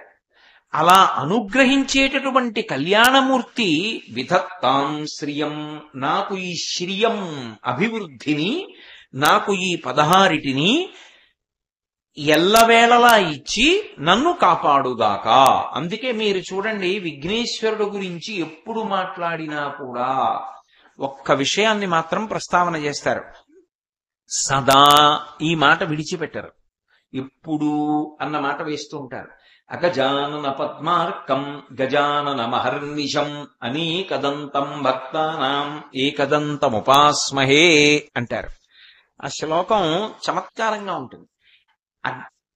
గజ గ అంటే కదలడం సంస్కృతంలో, అగ అంటే కదలనిది, గమించనిది అని. కదలనిది పర్వతం. జ అంటే పుట్టడం, పర్వతానికి పుట్టినది పర్వతరాజపుత్రి పార్వతీదేవి. అగజానన అంటే పార్వతీదేవి యొక్క ముఖము అనబడేటటువంటి పద్మానికి సూర్యుడు లాంటి వాట. సూర్యకిరణాలు పట్టాయనుకోండి పద్మం విచ్చుకుంటుంది.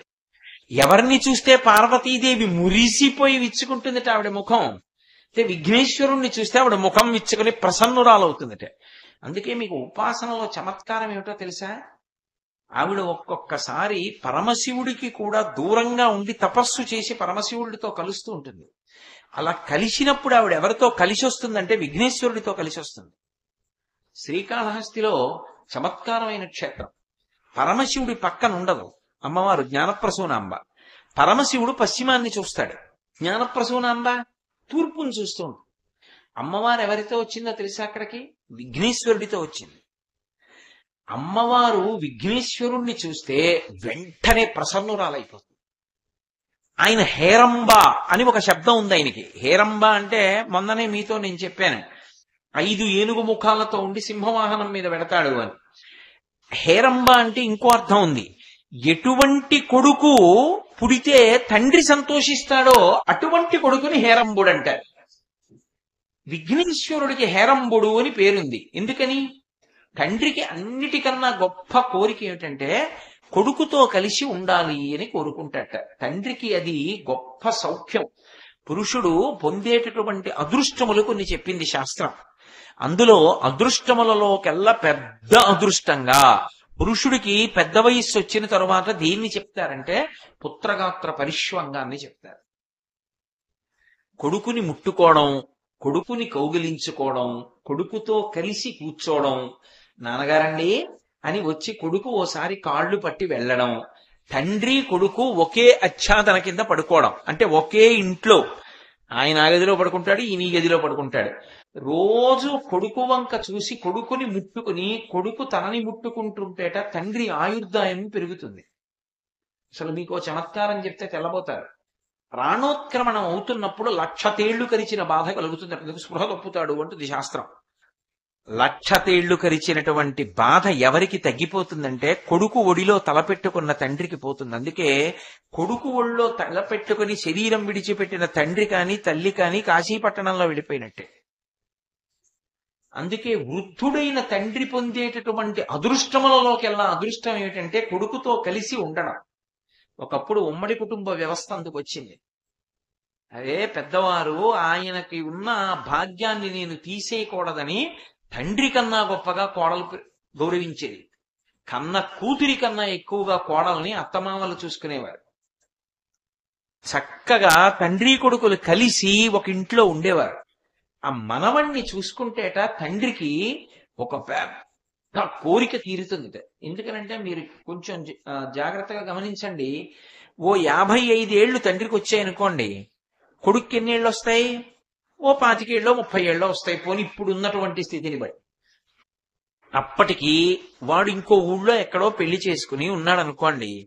తండ్రి తన ఇంటి గవాక్షంలోకి వచ్చి నించున్నాడు అనుకోండి. గవాక్షం అంటే బాల్కనీ అనుకోండి. వచ్చి నించున్నాడు అనుకోండి. పాఠశాల పిల్లలు వెళ్ళిపోతున్నారు అనుకోండి. తండ్రికి చూడగానే ఏం గుర్తొస్తుంది? నా కొడుకు ఇలాగే చిన్నతనంలో పరిగెత్తుకుంటూ ఇంటికి వచ్చేవాడు.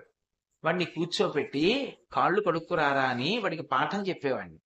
వాడికి మినపసున్ను తీసుకొచ్చి పెడితే, నాన్నగారండి ఎంత బాగుందో అని తినేవాడు. ఎక్కడున్నాడో వాడెక్కడో ఉద్యోగం, నేను ఇక్కడ. ఆ రోజులే బాగున్నాయి, ఇక మళ్ళీ నేను వాడితో కలిసి ఉండేది ఇప్పుడు అనుకుంటాడు. మళ్ళీ కొడుకు చిన్నపిల్లవాడు అవడం ఉండదుగా. కొడుకు చిన్నపిల్లవాడు అవడవు. ఇక తండ్రికి కోరిక తీరదు. కానీ భగవంతుడు దయామయుడై ఒక కోరికని గొప్పగా తీరుస్తాట, మనవణ్ణిస్తాడు. ఆ మనవడికి ఎవరి పోలిక అంటారు సాధారణంగా? తండ్రి పోలిక అందరూ, తాతగారి పోలిక అంటారు. తన పోలికలో ఉన్నవాణ్ణి కోడలు ఇచ్చిందని, కొడుకు ఇంత పెద్ద కానుక ఇచ్చాడని మళ్ళీ కొడుకు చిన్నతనాన్ని తన పోలికున్న మనవళ్ళలో చూసుకుని తాత మురిసిపోయి పక్కన పడుకోబెట్టుకుని వాడికి మంచి పాఠం చెప్తూ రామాయణ భారతాల్లో కథలు చెప్తూ తన వయసుని కష్టాన్ని రోగాన్ని మరిచిపోయి సంతోషంతో ఇంకో 10 ఏళ్ళు బతికేస్తాడు. కొడుకు పెద్దవాడైపోతే తండ్రికి గొప్ప తృప్తి ఎప్పుడంటే, నాన్నగారండి అని పక్కన వచ్చి కొడుకు కూర్చున్నాడు అనుకోండి, అప్పుట మొట్టమొదట ఎవరు సంతోషిస్తారంటే భార్య సంతోషిస్తుంది. నా భర్త రెక్కలు అలిసిపోయి ఇన్నేళ్లు కష్టపడ్డాడు, సంపాదించాడు, తీసుకొచ్చాడు, ఇంటినంతటినీ వృద్ధిలోకి తీసుకొచ్చాడు. ఆయన రెక్కలు అలిసిపోయే వేల్టికి ఆయన ఇలా భుజం మీద చెయ్యేసి నడవడానికి యోగ్యుడైన కొడుకుని కనిచ్చాను. చాలు, ఆయన నన్ను కట్టుకున్నందుకు ఆయనని పరమ ప్రేమగా చూసే కొడుకునిచ్చాను. ఆ వయసు వచ్చేసిన తర్వాత భార్య అనుకుంటుందట, ఇప్పుడు నేను జారిపోయినా పర్వాలేదు, ఆయన్ని చూసుకోవడానికి కొడుకు కోళ్ళు ఉన్నారు, చాలు అనుకుంటుందట. ఆయన రెక్కలు అలిసిపోయాయి, కానీ ఆయన చెయ్యి పట్టుకు నడిపించడానికి కొడుకునిచ్చానని మురిసిపోతుందట. అమ్మ సంతోషం దేనివల్ల అంటే, తండ్రి పక్కన కూర్చుని తండ్రి పక్కన నిలబడి తండ్రితో కలిసి ఉండాలనే కోరిక ఉండి, తానెంత గొప్పవాడైనా తండ్రి నిజానికి అంత గొప్పవాడు కాకపోయినా కూడా అమ్మో మా నాన్నగారిని గౌరవించేటటువంటి కొడుకుని చూసుకుని తల్లి మురిసిపోతుందట. వినాయకుడికి హేరంబుడని పేరు. ఆయన మహానుభావుడు, సమస్త గణములకు అధిపతి, పంచభూతముల మీద ఆధిపత్యం ఉన్నవాడు. ఇంత గొప్పవాడయ్యుండి పరమేశ్వరుడు నడిచొస్తుంటే ఇలా చేతులు కట్టుకుని నించుంటాడు. తండ్రి అంటే అంత గౌరవంతో అంత మర్యాదతో ప్రవర్తిస్తాట. అంత మర్యాదతో ప్రవర్తిస్తాడు కాబట్టే మీరు ఎప్పుడైనా పార్వతీ పరమేశ్వరులు, సుబ్రహ్మణ్యుడు, వినాయకుడు ఉన్న మూర్తిని చూడండి. అమ్మవారు కోరి కోరి సుబ్రహ్మణ్యుణ్ణి కొడుగ్గా కంది సుబ్రహ్మణ్యోత్పత్తి చదివితే, కానీ ఆవిడ సుబ్రహ్మణ్యుణ్ణి ఒళ్ళో కూర్చోబెట్టుకోదు. అమ్మ పోలికంతా ఎవరికి ఉంటుందంటే సుబ్రహ్మణ్యుడికి ఉంటుంది. అమ్మ చేతిలో శూలం ఆయన చేతిలో ఉంటుంది. అమ్మ ఏ తటాకంగా మారిందో తటాకంలోంచి వచ్చాడు, అదే ఆయన మంత్రం శరవణ భవ. ఇన్ని అమ్మ పోలికలైనా అమ్మ ఒళ్ళో సుబ్రహ్మణ్యుడు ఉండడు. ఎవరి ఒళ్ళో ఉంటాడు? అయ్య ఒళ్ళో కూర్చుంటాడు, శివుడు ఒళ్ళో కూర్చుంటాడు. నాన్నగారంటే అంత ఇష్టం. నాన్నగారండి నెగిరి కూర్చుంటాడు. సుబ్రహ్మణ్యుడు చిన్నవాడు, తానిత్తు కూర్చుంటుంది, తొడ మీద కూర్చోబెట్టుకుంటుంది. పెద్ద కొడుకు తండ్రి పక్కనే ఉంటాడు, తండ్రికి ఆసరాగా ఉంటాడు. తనంత గొప్పవాడైనా తండ్రి అంటే అంత గౌరవాన్ని ఇస్తాడు. ఇంతకన్నా నాకేం కావాలి అనిట వినాయకుడి పేరు చెప్తే అమ్మవారి ముఖం ఇంత అయిపోతుంది. ఇంత మంచి కొడుకు హేరంబుడు వీడు అని పరమశివుడి ముఖం ఇంత అయిపోతుందట. వినాయకుడికి ఒక పువ్వు వేస్తే పక్కన అమ్మవారు అక్కర్లేదు. నిన్న మీకు చెప్పాగా, యువతల వైపు చూస్తే దంతం లేదు. దంతం లేదు కాబట్టి ఆడ ఏనుగు. సిద్ధి బుద్ధి అమ్మవారు ఇటే ఉంటారు కాబట్టి సిద్ధి బుద్ధి సంతోషిస్తారట. తమ్ముడి పెళ్లికి కారకుడు అయ్యాడు కాబట్టి సుబ్రహ్మణ్యుడు సంతోషిస్తాట. మా బావగారు మా పెళ్లికి కారకులని వల్లీదేవి సంతోషిస్తుందిట. ఎంత వీడికి నేనంటే ప్రేమో మీకు చెప్పాగా. ఉప్పూరులో రామచంద్రమూర్తిని సేవించాడు, రంగనాథస్వామిని పెట్టాడు. మేనమామ విష్ణుమూర్తి సంతోషిస్తాట. మా ఆయనంటే మా అల్లుడికి ఎంత ఇష్టమో అని చెప్పి లక్ష్మీదేవి సంతోషిస్తుందట. ఒక్క విఘ్నేశ్వరుడి పాదముల మీద పువ్వు కాదు, ఓ గరిక వేస్తే ఇంతమంది సంతోషిస్తారు. ఎలా సాధ్యమవుతుంది ఇది? అందుకే అగజానన పద్మార్కం. పార్వతీదేవి యొక్క ముఖానికి సూర్యబింబము వంటివాడు. అమ్మవారి ముఖం పద్మం అయితే వినాయకుడు సూర్యబింబం. వినాయకుడిని చూస్తే అమ్మవారి ముఖం విచ్చుకుంటుంది, అంత సంతోషపడిపోతుంది. ఇటువంటి కొడుకు ఎందుకని? తనకి కాదు అక్కర, తన భర్తకి అక్కర. అందుకు ఆవిడ సంతోషం. ఒక ధర్మపత్నికి ఉండేటటువంటి లక్షణం పతివ్రతా లక్షణం. అందుకే అఖిలాండేశ్వరీ దేవాలయం అని దక్షిణ దేశంలో జంబుకేశ్వరంలో ఉంది. అమ్మవారి తేజస్సు ముందు నిలబడలేకపోయారు ఒకప్పుడు, ఎవరు వెళ్ళలేకపోయేవారు లోపలికి. అప్పుడు అమ్మవారిలో ఉన్నటువంటి తేజస్సు కొంత తగ్గించాలంటే, అమ్మవారిని ప్రసన్నురాల్ని చెయ్యాలంటే ఏం చెయ్యాలని ఆలోచించి శంకరాచార్యులు వారు ఎదురుగుండా విఘ్నేశ్వరుణ్ణి ప్రతిష్ఠించారు. అయినా సరిపోకపోతే అప్పుడు ఆ రత్నతాటంక శ్రీచక్ర తాటంకాలు వేశారు. విఘ్నేశ్వరుణ్ణి చూసేటప్పటికీ ఆవిడ మురిసిపోతుంది. అసలు ఆయనకో నమస్కారం పెట్టగానే ఆయన సిద్ధి బుద్ధి పార్వతీదేవి, పరమశివుడు, శ్రీ మహావిష్ణువు, లక్ష్మీదేవి, సుబ్రహ్మణ్యుడు, వల్లీదేవి, భూతగణములు, దేవతాగణములు, సమస్త గణములు, మనుష్యగణములు, బ్రహ్మాండములు, పంచభూతములు ఇన్ని సంతోషిస్తాయి. ఎవరికి చేసిన నమస్కారానికి? వినాయకుడికి చేసిన నమస్కారం. మేము ఆయనకి చేయమండి అంటే నీ కర్మ. అక్కడ ఉన్నాడు ఆయన, నాకు అక్కర్లేదంటే ఎవరేం చేస్తారు? కాబట్టి అంతటి అద్భుతమూర్తి ఆయన. విశేషం ఏమిటంటే ఆయన జలంగా ఉంటాడు, నీటిగా ఉంటాడు లోకంలో. అందుకే భూతాధి సంసేవిత చరణం భూత భౌతిక ప్రపంచ భరణం అంటూ ముత్తుస్వామి దీక్షితారు వారు కీర్తన చేస్తారు. ఆయన ప్రధానమైనటువంటి రూపము జల రూపము. అందుకే 9 రోజులు వినాయక గణపతి నవరాత్రి ఉత్సవాలు చేసేస్తే ఆ మూర్తిని ఎక్కడ కలిపేస్తారంటే మళ్లీ పట్టుకెళ్ళి నీళ్లలోనే కలుపుతారు. ఎందుకంటే ఆయన యొక్క చిన్న తేజస్సు ఆయన యొక్క పెద్ద తేజస్సులోకి వెళ్ళిపోతుంది.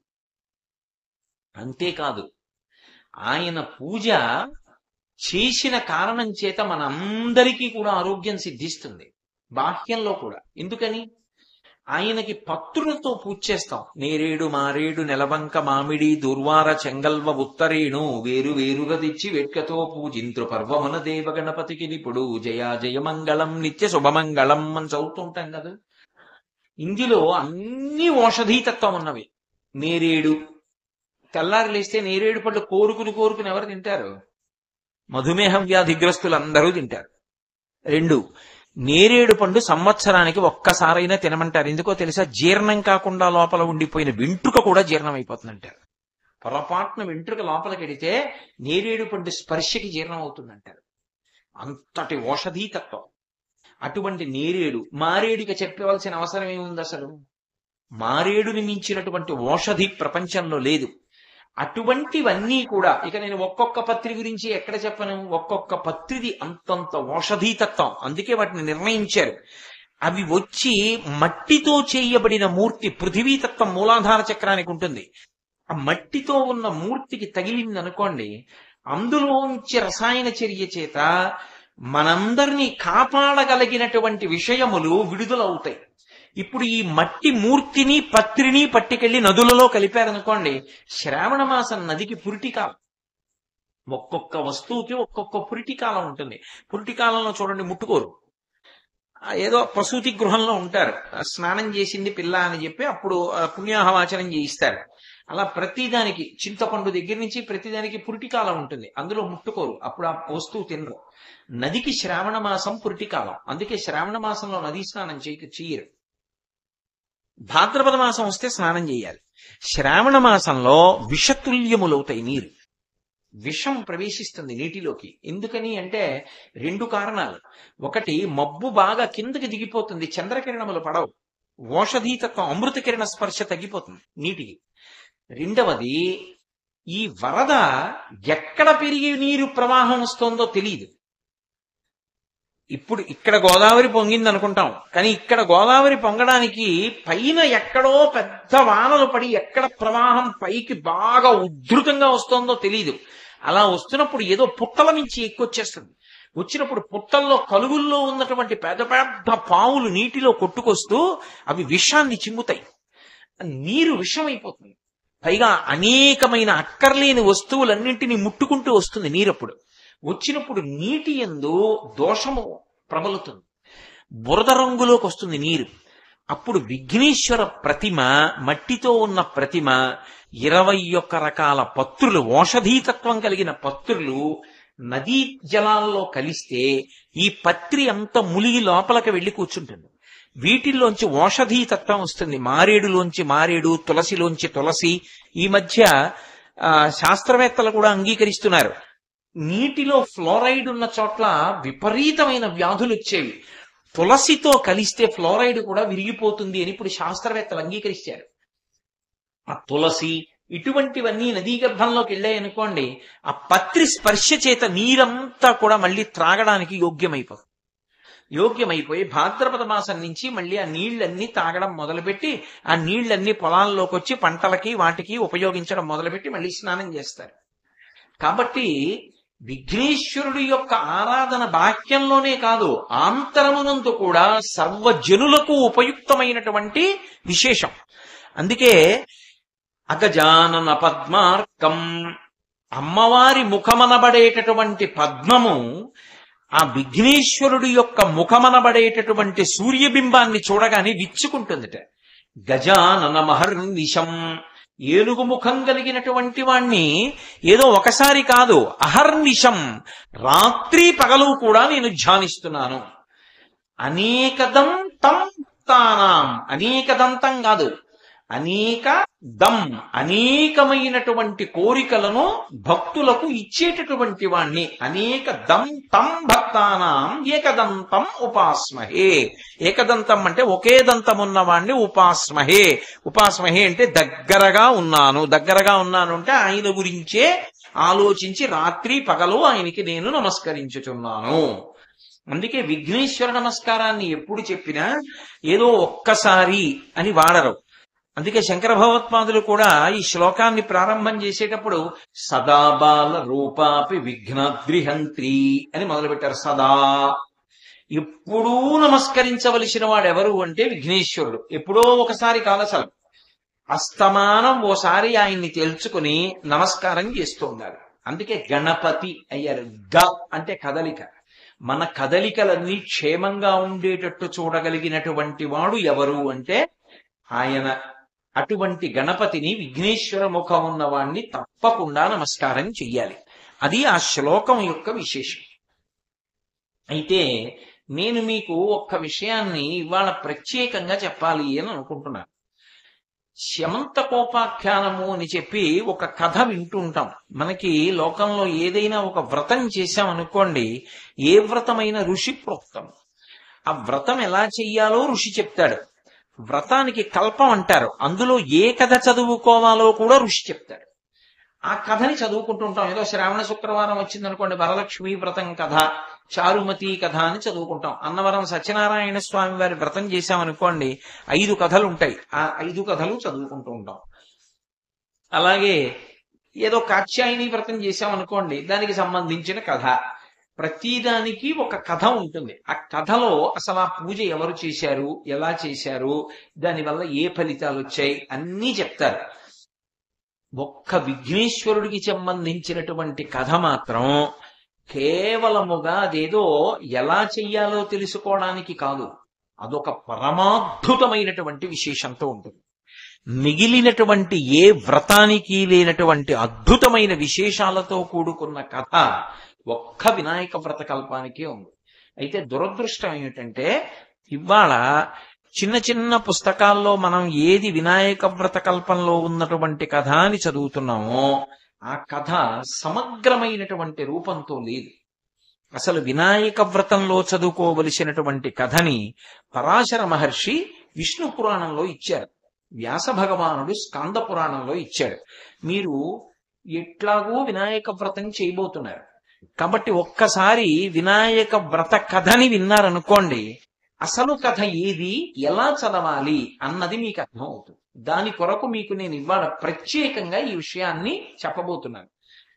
ఒకప్పుడు యదువంశంలో నిఘ్నుడు అనబడేటటువంటి రాజు ఉండేవాడు. ఆ నిఘ్నుడు అనేటటువంటి రాజుకి 2 కుమారులు. పెద్దవాడి పేరు సత్రాజిత్తు, రెండవ వాడి పేరు ప్రసేనుడు. ఈ సత్రాజిత్తు సూర్య భగవానుణ్ణి ఆరాధించేవాడు. ఒక రోజున సూర్య భగవానుడి గురించి ఆరాధన చేసి నమస్కారం చేశాడు. అనుగ్రహించి సూర్య భగవానుడు ఎదురుగుండా ప్రత్యక్షమయ్యాడు.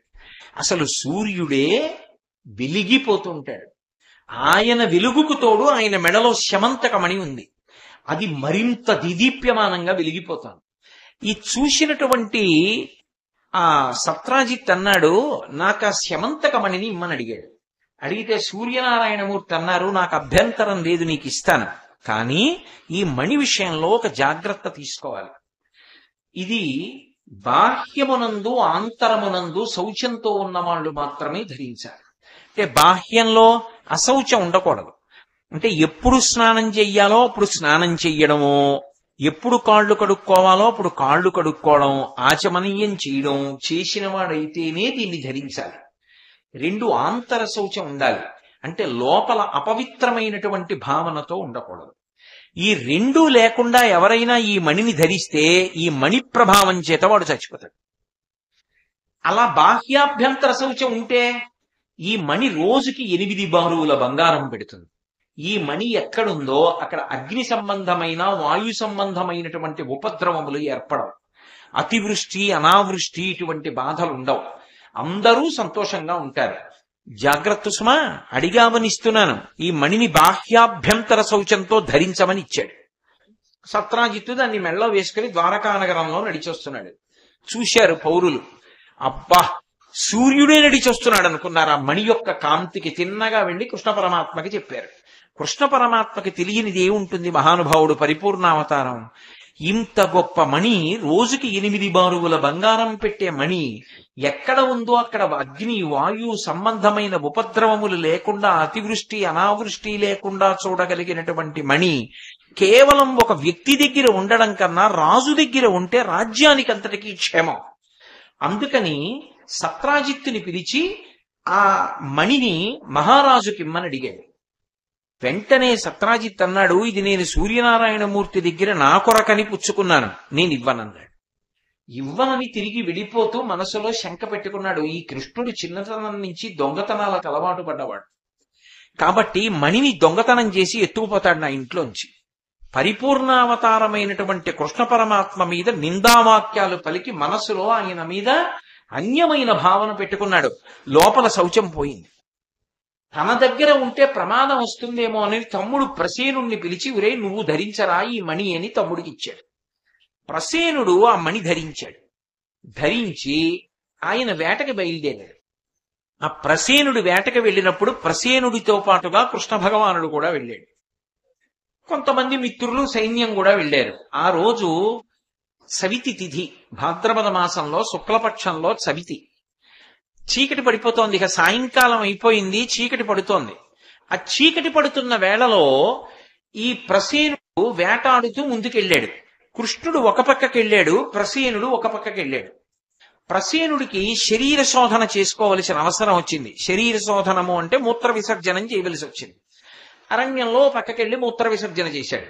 మూత్ర విసర్జన చేస్తే వెంటనే కాళ్ళు కడుక్కుని ఆచమనం చేయాలి. ఆయన కాళ్ళు కడుక్కోలేదు, ఆచమనం చేయలేదు. చేయకుండా మణిని మెడలోనే ఉంచుకుని గుర్రం ఎక్కి ముందుకెళ్ళాడు. ఎప్పుడైతే శౌచం లేదో వెంటనే ఆ మణి చంపేస్తుంది కదా. సింహం ఒకటి వచ్చి ప్రసేనుడి మీదకి దూకి ప్రసేనుడిని చంపేసింది, గుర్రాన్ని చంపేసింది, మణిని నోట కరుచుకుని వెళ్ళిపోతుంది. సింహం ఆ మణిని నోట కరుచుకుని వెడుతుంటే చీకట్లో మంచి కాంతివంతంగా ఉంది. ఇదేదో తినేటటువంటి పదార్థం అనుకుని ఒక భల్లూకం వచ్చి సింహాన్ని చంపేసింది. అంటే భల్లూకం ఎంత బలం కలిగిందో చూడండి. అది జాంబవంతుడు. చంపి తన పిల్లవాడికి ఆట వస్తువుగా తీసుకెళ్లి గుహలోకి ప్రవేశించి పిల్లవాడు పడుకున్నటువంటి ఉయ్యాల మీద కట్టినటువంటి తాటికి శమంతకమణిని కట్టి ఆ పిల్లవాడు అది చూస్తూ ఆడుకుంటుంటే ఉయ్యాల ఊపమని తన కూతురు నిండు యవ్వనంలో ఉంది, ఆమె జాంబవతి. జాంబవతిని ఉయ్యాల ఊపమని అక్కడ పెట్టి జాంబవంతుడు లోపలికి వెళ్ళిపోయాడు. చీకటి పడిపోయింది, ప్రసేనుడు కనపడలేదు. చీకట్లో అరణ్యంలో ఎక్కడ వెతుకుతారు? రేపు ఉదయం వెతుకుదామని వెళ్ళిపోయాడు. ప్రసేనుడు ఇంటికి రాలేదు. సత్రాజిత్ అన్నాడు, ఇద్దరూ కలిసి వేటకెళ్లారు, నా తమ్ముడి మెడలో శమంతకమణి ఉంది, ఆ మణిని అపహరించడం కోసమని కృష్ణుడు బహుశః ప్రసేనుడికి ఏదో ఆపద కల్పించి మణిని తస్కరించాడన్నాడు. ఇప్పుడు ప్రసేనుడు కనపడితే తప్ప తన మీద వచ్చిన నిందబోదు. అందుకని మరునాడు కృష్ణుడు మళ్లీ తన మిత్రులందరినీ తీసుకుని ప్రసేనుణ్ణి వెతుకుతూ అరణ్యంలోకి వెళ్ళాడు. తీరా కొంత దూరం వెళ్లేటప్పటికి ప్రసేనుడి కళేబరం ఉంది, గుర్రం యొక్క కళేబరం ఉంది, మణి మాత్రం లేదు. ఆయన అన్నాడు, ఇదిగో ఇక్కడ సింహపు అడుగుజాడలున్నాయి. అంటే సింహం చంపేసింది ప్రసేనుణ్ణి, సింహం చంపేసింది గుర్రాన్ని, మణిని పట్టుకుపోయి ఉంటుందన్నాడు. అంటే చుట్టూ ఉన్న వాళ్ళు అన్నారు, నువ్వు ఇలాంటి నాటకాలు ఆడకు కృష్ణ, రాత్రి నువ్వు ప్రసేనుణ్ణి కత్తి పెట్టి పొడిచి చంపేసి గుర్రాన్ని చంపేసి మణి పట్టుకుపోయావు. రాత్రి 2 శవాలు పడున్నాయి అడవిలో. సింహం వచ్చింది, ప్రసేనుణ్ణి పీక్కుతింది, గుర్రాన్ని పీక్కుతింది. మణి సింహానికి ఎందుకు? మాంసం తింటుంది కాని. మరి 2 శవాలు ఉన్నప్పుడు మణి ఎందుకు లేదు? నువ్వే వాళ్ళిద్దరినీ చంపేశావు, సింహం వచ్చి తింది, అందుకు సింహం అడుగుజాడలు ఉన్నాయి, మణి నీ దగ్గరే ఉందన్నారు. అయ్యబాబోయ్, ఇంత పనిందొచ్చింది ఏమిటి? చెప్పవలసిన ప్రసేనుడు చచ్చిపోయాడు. ఇప్పుడు నేను ఏదో చేస్తే తప్ప ఈ ఆపదలోంచి బయటికి రానని సింహం ఎక్కడికి వెళ్ళిందో వెతుక్కుంటూ సింహపు అడుగుజాడలు పట్టుకుని కృష్ణుడు వెళ్ళాడు. కొంత దూరం వెళ్ళిన తర్వాత సింహం యొక్క కళేబరం కనబడింది. సింహం చచ్చిపోయింది. మరి సింహాన్ని ఎవరు చంపారని చూశాడు. భల్లూకం యొక్క అడుగుజాడలు కనబడ్డాయి. భల్లూకం అడుగుజాడలు పట్టుకుని వెళ్ళాడు. వెళ్ళేటప్పటికి ఒక పెద్ద గుహలోకి వెళ్ళింది. ఆ గుహలోకి వెళ్ళాడు. తన శరీరపు కాంతి ఆయనకి దీపంలా ఆధారమైంది. లోపలికెళ్ళి చూశాడు. ఒక ఉయ్యాలలో ఒక పిల్లవాడు పడుకున్నాడు, జాంబవంతుడి కొడుకు, అతని పేరు సుకుమారుడు. ఆ పిల్లవాడు పడుకున్నాడు. దాని మీద శమంతకమణి కట్టారు. అక్కడ యవ్వనంలో ఒక పిల్లుంది, జాంబవంతుడి కూతురు జాంబవతి. ఆమె ఉయ్యాల ఊపుతోంది తమ్ముడిది. ఉయ్యాల ఊపుతూ ఇలా తలెత్తి చూసేటప్పటికి కృష్ణుణ్ణి చూసింది. ముగ్ధమోహనాకారంతో ఉన్నాడు. ఆయన్ని చూడగానే ఆ పిల్ల వశపడింది. ఎలాగైనా ఆయనకి భార్య కావాలనుకుంది. కానీ గట్టిగా చప్పుడు చేస్తే తండ్రి వస్తాడు. తండ్రి మహాబలవంతుడు. ఈయన చూస్తే ఇంత సుకుమారంగా ఉన్నాడు. నా తండ్రి ఈయన్ని చంపేస్తాడేమో, బహుశా ఈయన మణి కోసం వచ్చి ఉంటాడని గబుక్కుని మాట్లాడతాడేమో, మాట్లాడితే తండ్రి వచ్చి చంపేస్తాడు అని చెప్పి అడగకుండానే ఆ మణి ఎక్కడికి ఎలా వచ్చిందో చెప్పడానికి పిల్లవాణ్ణి ఊయల ఊపి లాలి పాడుతున్నట్టు ఓ శ్లోకం చెప్పింది. సింహ ప్రసేనమవధీః సింహో జాంబవతాహతః సుకుమార కమారోధీః తవ హ్యేషా శమంతకః అంది. సింహం ప్రసేనుణ్ణి చంపేసింది, సింహాన్ని జాంబవంతుడు చంపేశాడు. ఈ శమంతకమణిని జాంబవంతుడు తెచ్చి ఇదిగో తన కొడుక్కి ఇచ్చాడు. నేను ఆయన కూతుర్ని. ఓ పిల్లాడా సుకుమారా, ఈ మణి నీకే లేరా అంటూ ఊయల ఊపుతోంది. పైకి ఊయల ఊపుతోంది. కథ కృష్ణుడికి చెప్పింది. కృష్ణుడు విన్నాడు. ఓహో, జాంబవంతుడు పట్టుకొచ్చాడనమాట మణిని. లోపలికెళ్ళి స్వతంత్రంగా మణిని తీసుకున్నాడు. మరి పట్టుకెళ్ళిపోయి ఇచ్చేయాలి కదా. అది ముట్టుకోగానే జాంబవంతుడు వచ్చాడు. ఎవర్రా నువ్వు, మణిని పట్టుకెళ్తున్నావు అన్నారు. ఇద్దరు యుద్ధం మొదలు పెట్టారు. ఇద్దరి మధ్య 21 రోజుల యుద్ధం జరిగింది. జాంబవంతుడికి బలం తగ్గిపోతోంది, కృష్ణుడి బలం పెరిగిపోతోంది. అప్పుడు ఆలోచించాడు, ఓ నేను త్రేతాయుగంలో ఒకప్పుడు రామచంద్రమూర్తి దగ్గర ఉన్న రోజులలో రాముణ్ణి అడిగాను, పుంసాం మోహన రూపాయ పుణ్యశ్లోకాయ మంగళం, మగవాళ్లు మోహించేటట్టుగా ఉండేవాడు రాముడు, రామా నిన్ను కౌగిలించుకోవాలనుంది అని అడిగాను. ఈ అవతారంలో నీ కోరిక తీరదు, కృష్ణావతారంలో వచ్చే యుగంలో ద్వాపర యుగంలో నీ కోరిక తీరుస్తానన్నాడు. ఆ రాముడే కృష్ణుడిగా వచ్చాడు. 21 రోజుల మల్ల యుద్ధంలో అనేక మార్లు పట్టుకున్నాడు, కింద పడ్డాడు, మీద పడ్డాం. ఆ స్వామి దివ్య శరీరం నాకు తగిలింది. రాముడే కృష్ణుడిగా వచ్చాడని తెలుసుకుని లేచి ఆయన పాదముల మీద పడి స్తోత్రం చేశాడు. చేసి ఈ శమంతకమణిని తీసుకోండి ఇచ్చేసి దీనితో పాటుగా ఇదిగో నా కుమార్తె జాంబవతిని కూడా పరిణయం చేసుకోండి అని జాంబవతిని శ్రీకృష్ణ భగవానుడికి ఇచ్చి వివాహం చేశాడు. అంతేకాని ఊయలలో పడుకున్న చంటి పిల్ల కాదు జాంబవతి. చంటి పిల్లని పిల్లలా చేసుకుంటాడు కృష్ణుడు. యవ్వనంలో ఉన్న పిల్ల జాంబవతిని ఇచ్చి పెళ్లి చేశాడు. ఈ జాంబవతిని శమంతకమణిని తీసుకుని కృష్ణుడు తిన్నగా ద్వారకా నగరానికి వెళ్లి, అది సత్రాజిత్తుది కాబట్టి శమంతకమణిని సత్రాజిత్తుకి ఇచ్చేశాడు.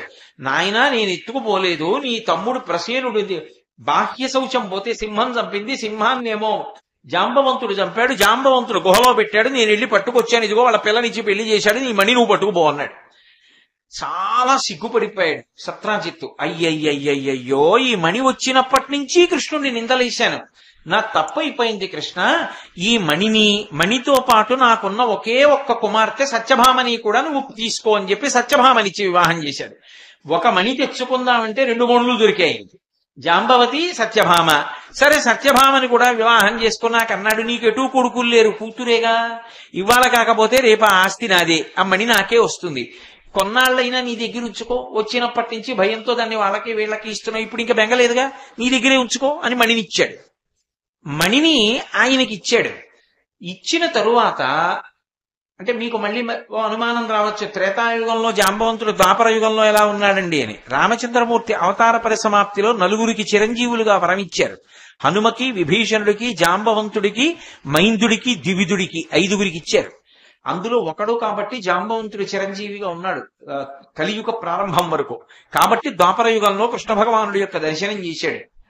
ఇప్పుడు సత్రాజిత్తు శమంతకమణిని సత్యభామని కూడా కృష్ణుడికి ఇచ్చేశాడు. శమంతకమణిని కృష్ణుడు సత్రాజిత్తుకి ఇచ్చేశాడు. ఇచ్చేసిన తర్వాత కృష్ణుడు, సత్యభామ, జాంబవతి సంతోషంగా ఉంటున్నారు. ఈలోగా పాండవుల్ని లక్క ఇంట్లో పెట్టి కాల్చేశారు. వాళ్ళేమో చనిపోయారు అని లోకంలో మాట వచ్చింది. కానీ వాళ్ళు చనిపోలేదు, తప్పించుకున్నారు, క్షేమంగా ఉన్నారని కృష్ణుడికి తెలుసు. ఎవరు చంపేశారు? దుర్యోధనుడు చంపేశాడు. అమ్మయ్య చచ్చిపోయారని లోపల సంతోషం ధృతరాష్ట్రుడికి. పైకి అయ్యో నా తమ్ముడి పిల్లల 5 కుంతీదేవి కూడా చచ్చిపోయారని దొంగరాగాలు పెట్టి ఏడుస్తున్నాడు. ఇంత దొంగ ఏడుపులు ఏడుస్తున్న వాడిని దొంగ పరామర్శ చేసి వస్తాను, నాకు తెలుసు బతికి ఉన్నారని, అయినా ఓసారి పరామర్శ చేసి వస్తాను అని కృష్ణుడు బయలుదేరి హస్తినాపురానికి వెళ్ళాడు. ఈలోగా ఓ చమత్కారం జరిగింది. సత్రాజిత్తు సత్యభామని కృష్ణుడికి ఇచ్చి వివాహం చెయ్యక ముందు 3 అడిగారు యాదవులు, సత్యభామని మాకిచ్చి పెళ్లి చేయమని. కృతవర్మ, శతధన్వుడు, అక్రూరుడు. ఈ 3 అడిగితే ఆ సత్రాజిత్ అన్నాడు, మీ 3లో ఎవరో ఒకరికిచ్చి పెళ్లి చేస్తానా పిల్లనన్నాడు.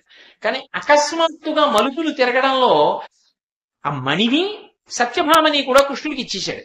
మా 3లో ఎవరో ఒకరికి ఇస్తామన్నవాడు ఇవ్వకుండా కృష్ణుడికి ఇచ్చి పెళ్లి చేశాడు. సత్యభామని కక్ష పెట్టుకున్నటువంటి ఈ 3 కృష్ణుడు ఊళ్ళో లేడు, హస్తినాపురానికి వెళ్ళాడని శతధన్వుణ్ణి ఎగదోశారు. ఆ శతధన్వుడు వెళ్లి ఆ సత్రాజిత్తుని చంపేసి శమంతకమణి పట్టుకొచ్చాడు. తీరా పట్టుకొచ్చేశాడు కానీ భయం పట్టుకుంది. వెళ్ళిన వాడు ఊళ్ళో ఉండిపోతాడే, కృష్ణుడు తిరిగి వస్తాడే, ఎవరు చంపారు నా మామగారినని చెప్పి వెంటబడి చంపేస్తాడు. అందుకని పరమభక్తుడైన అక్రూరుడికి ఇచ్చేస్తే మన జోలికి రాడని అక్రూరుడి దగ్గర మణి విడిచిపెట్టేసి తాను పారిపోయాడు అడవికి. కృష్ణుడు తిరిగి వచ్చాడు.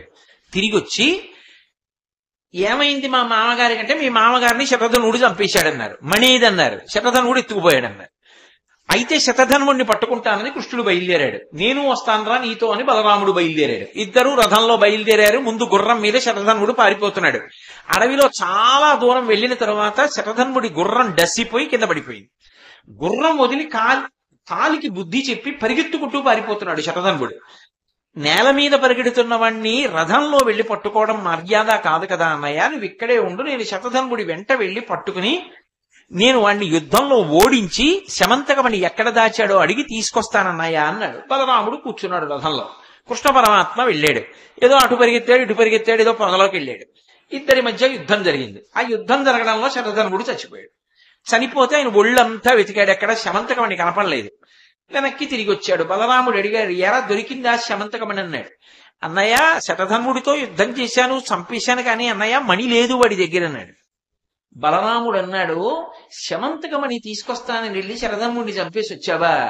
మణి లేదా వాడి దగ్గర? ఊళ్ళో అందరూ వాడి దగ్గర ఉంది అంటున్నారా?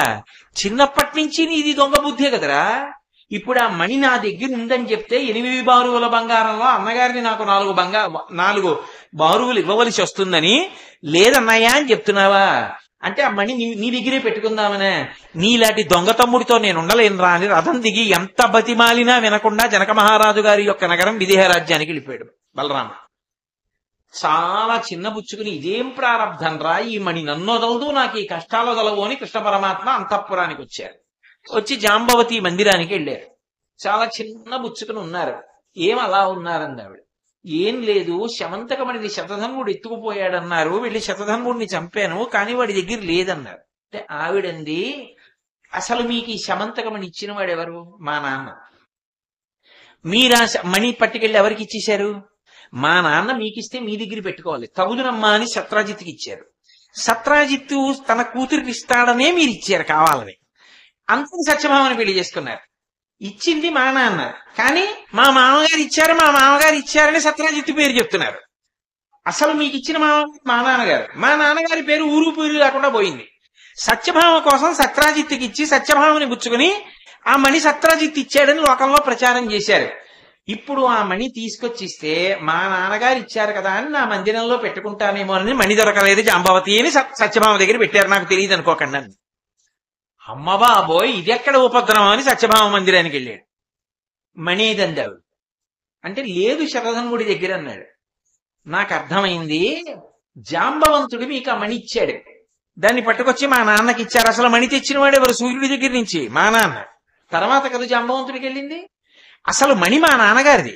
మా నాన్నగారు మణిచ్చారని చెప్పి మళ్లీ పుచ్చుకుని మీ దగ్గర పెట్టుకుంటే జాంబవతి అది మా నాన్నగారు కదా గెలుచుకున్నారు, ఇక సత్రాజిత్తుది ఎలా అవుతుంది, మా నాన్నగారు ఇచ్చిన మణి అని చెప్పండి అని మీ దగ్గర నుంచి మణి తీసుకుని తన దగ్గర పెట్టుకుంది. మీరు చెప్పకుండా నా దగ్గర అబద్ధాలు చెప్తున్నారు. లేదు ఆ శతధన్వుడి దగ్గర మణి లేదు, శతధన్వుడిని చంపేశానంటున్నారు. మీరు దొంగ, మీ మాటలు నమ్మనండి.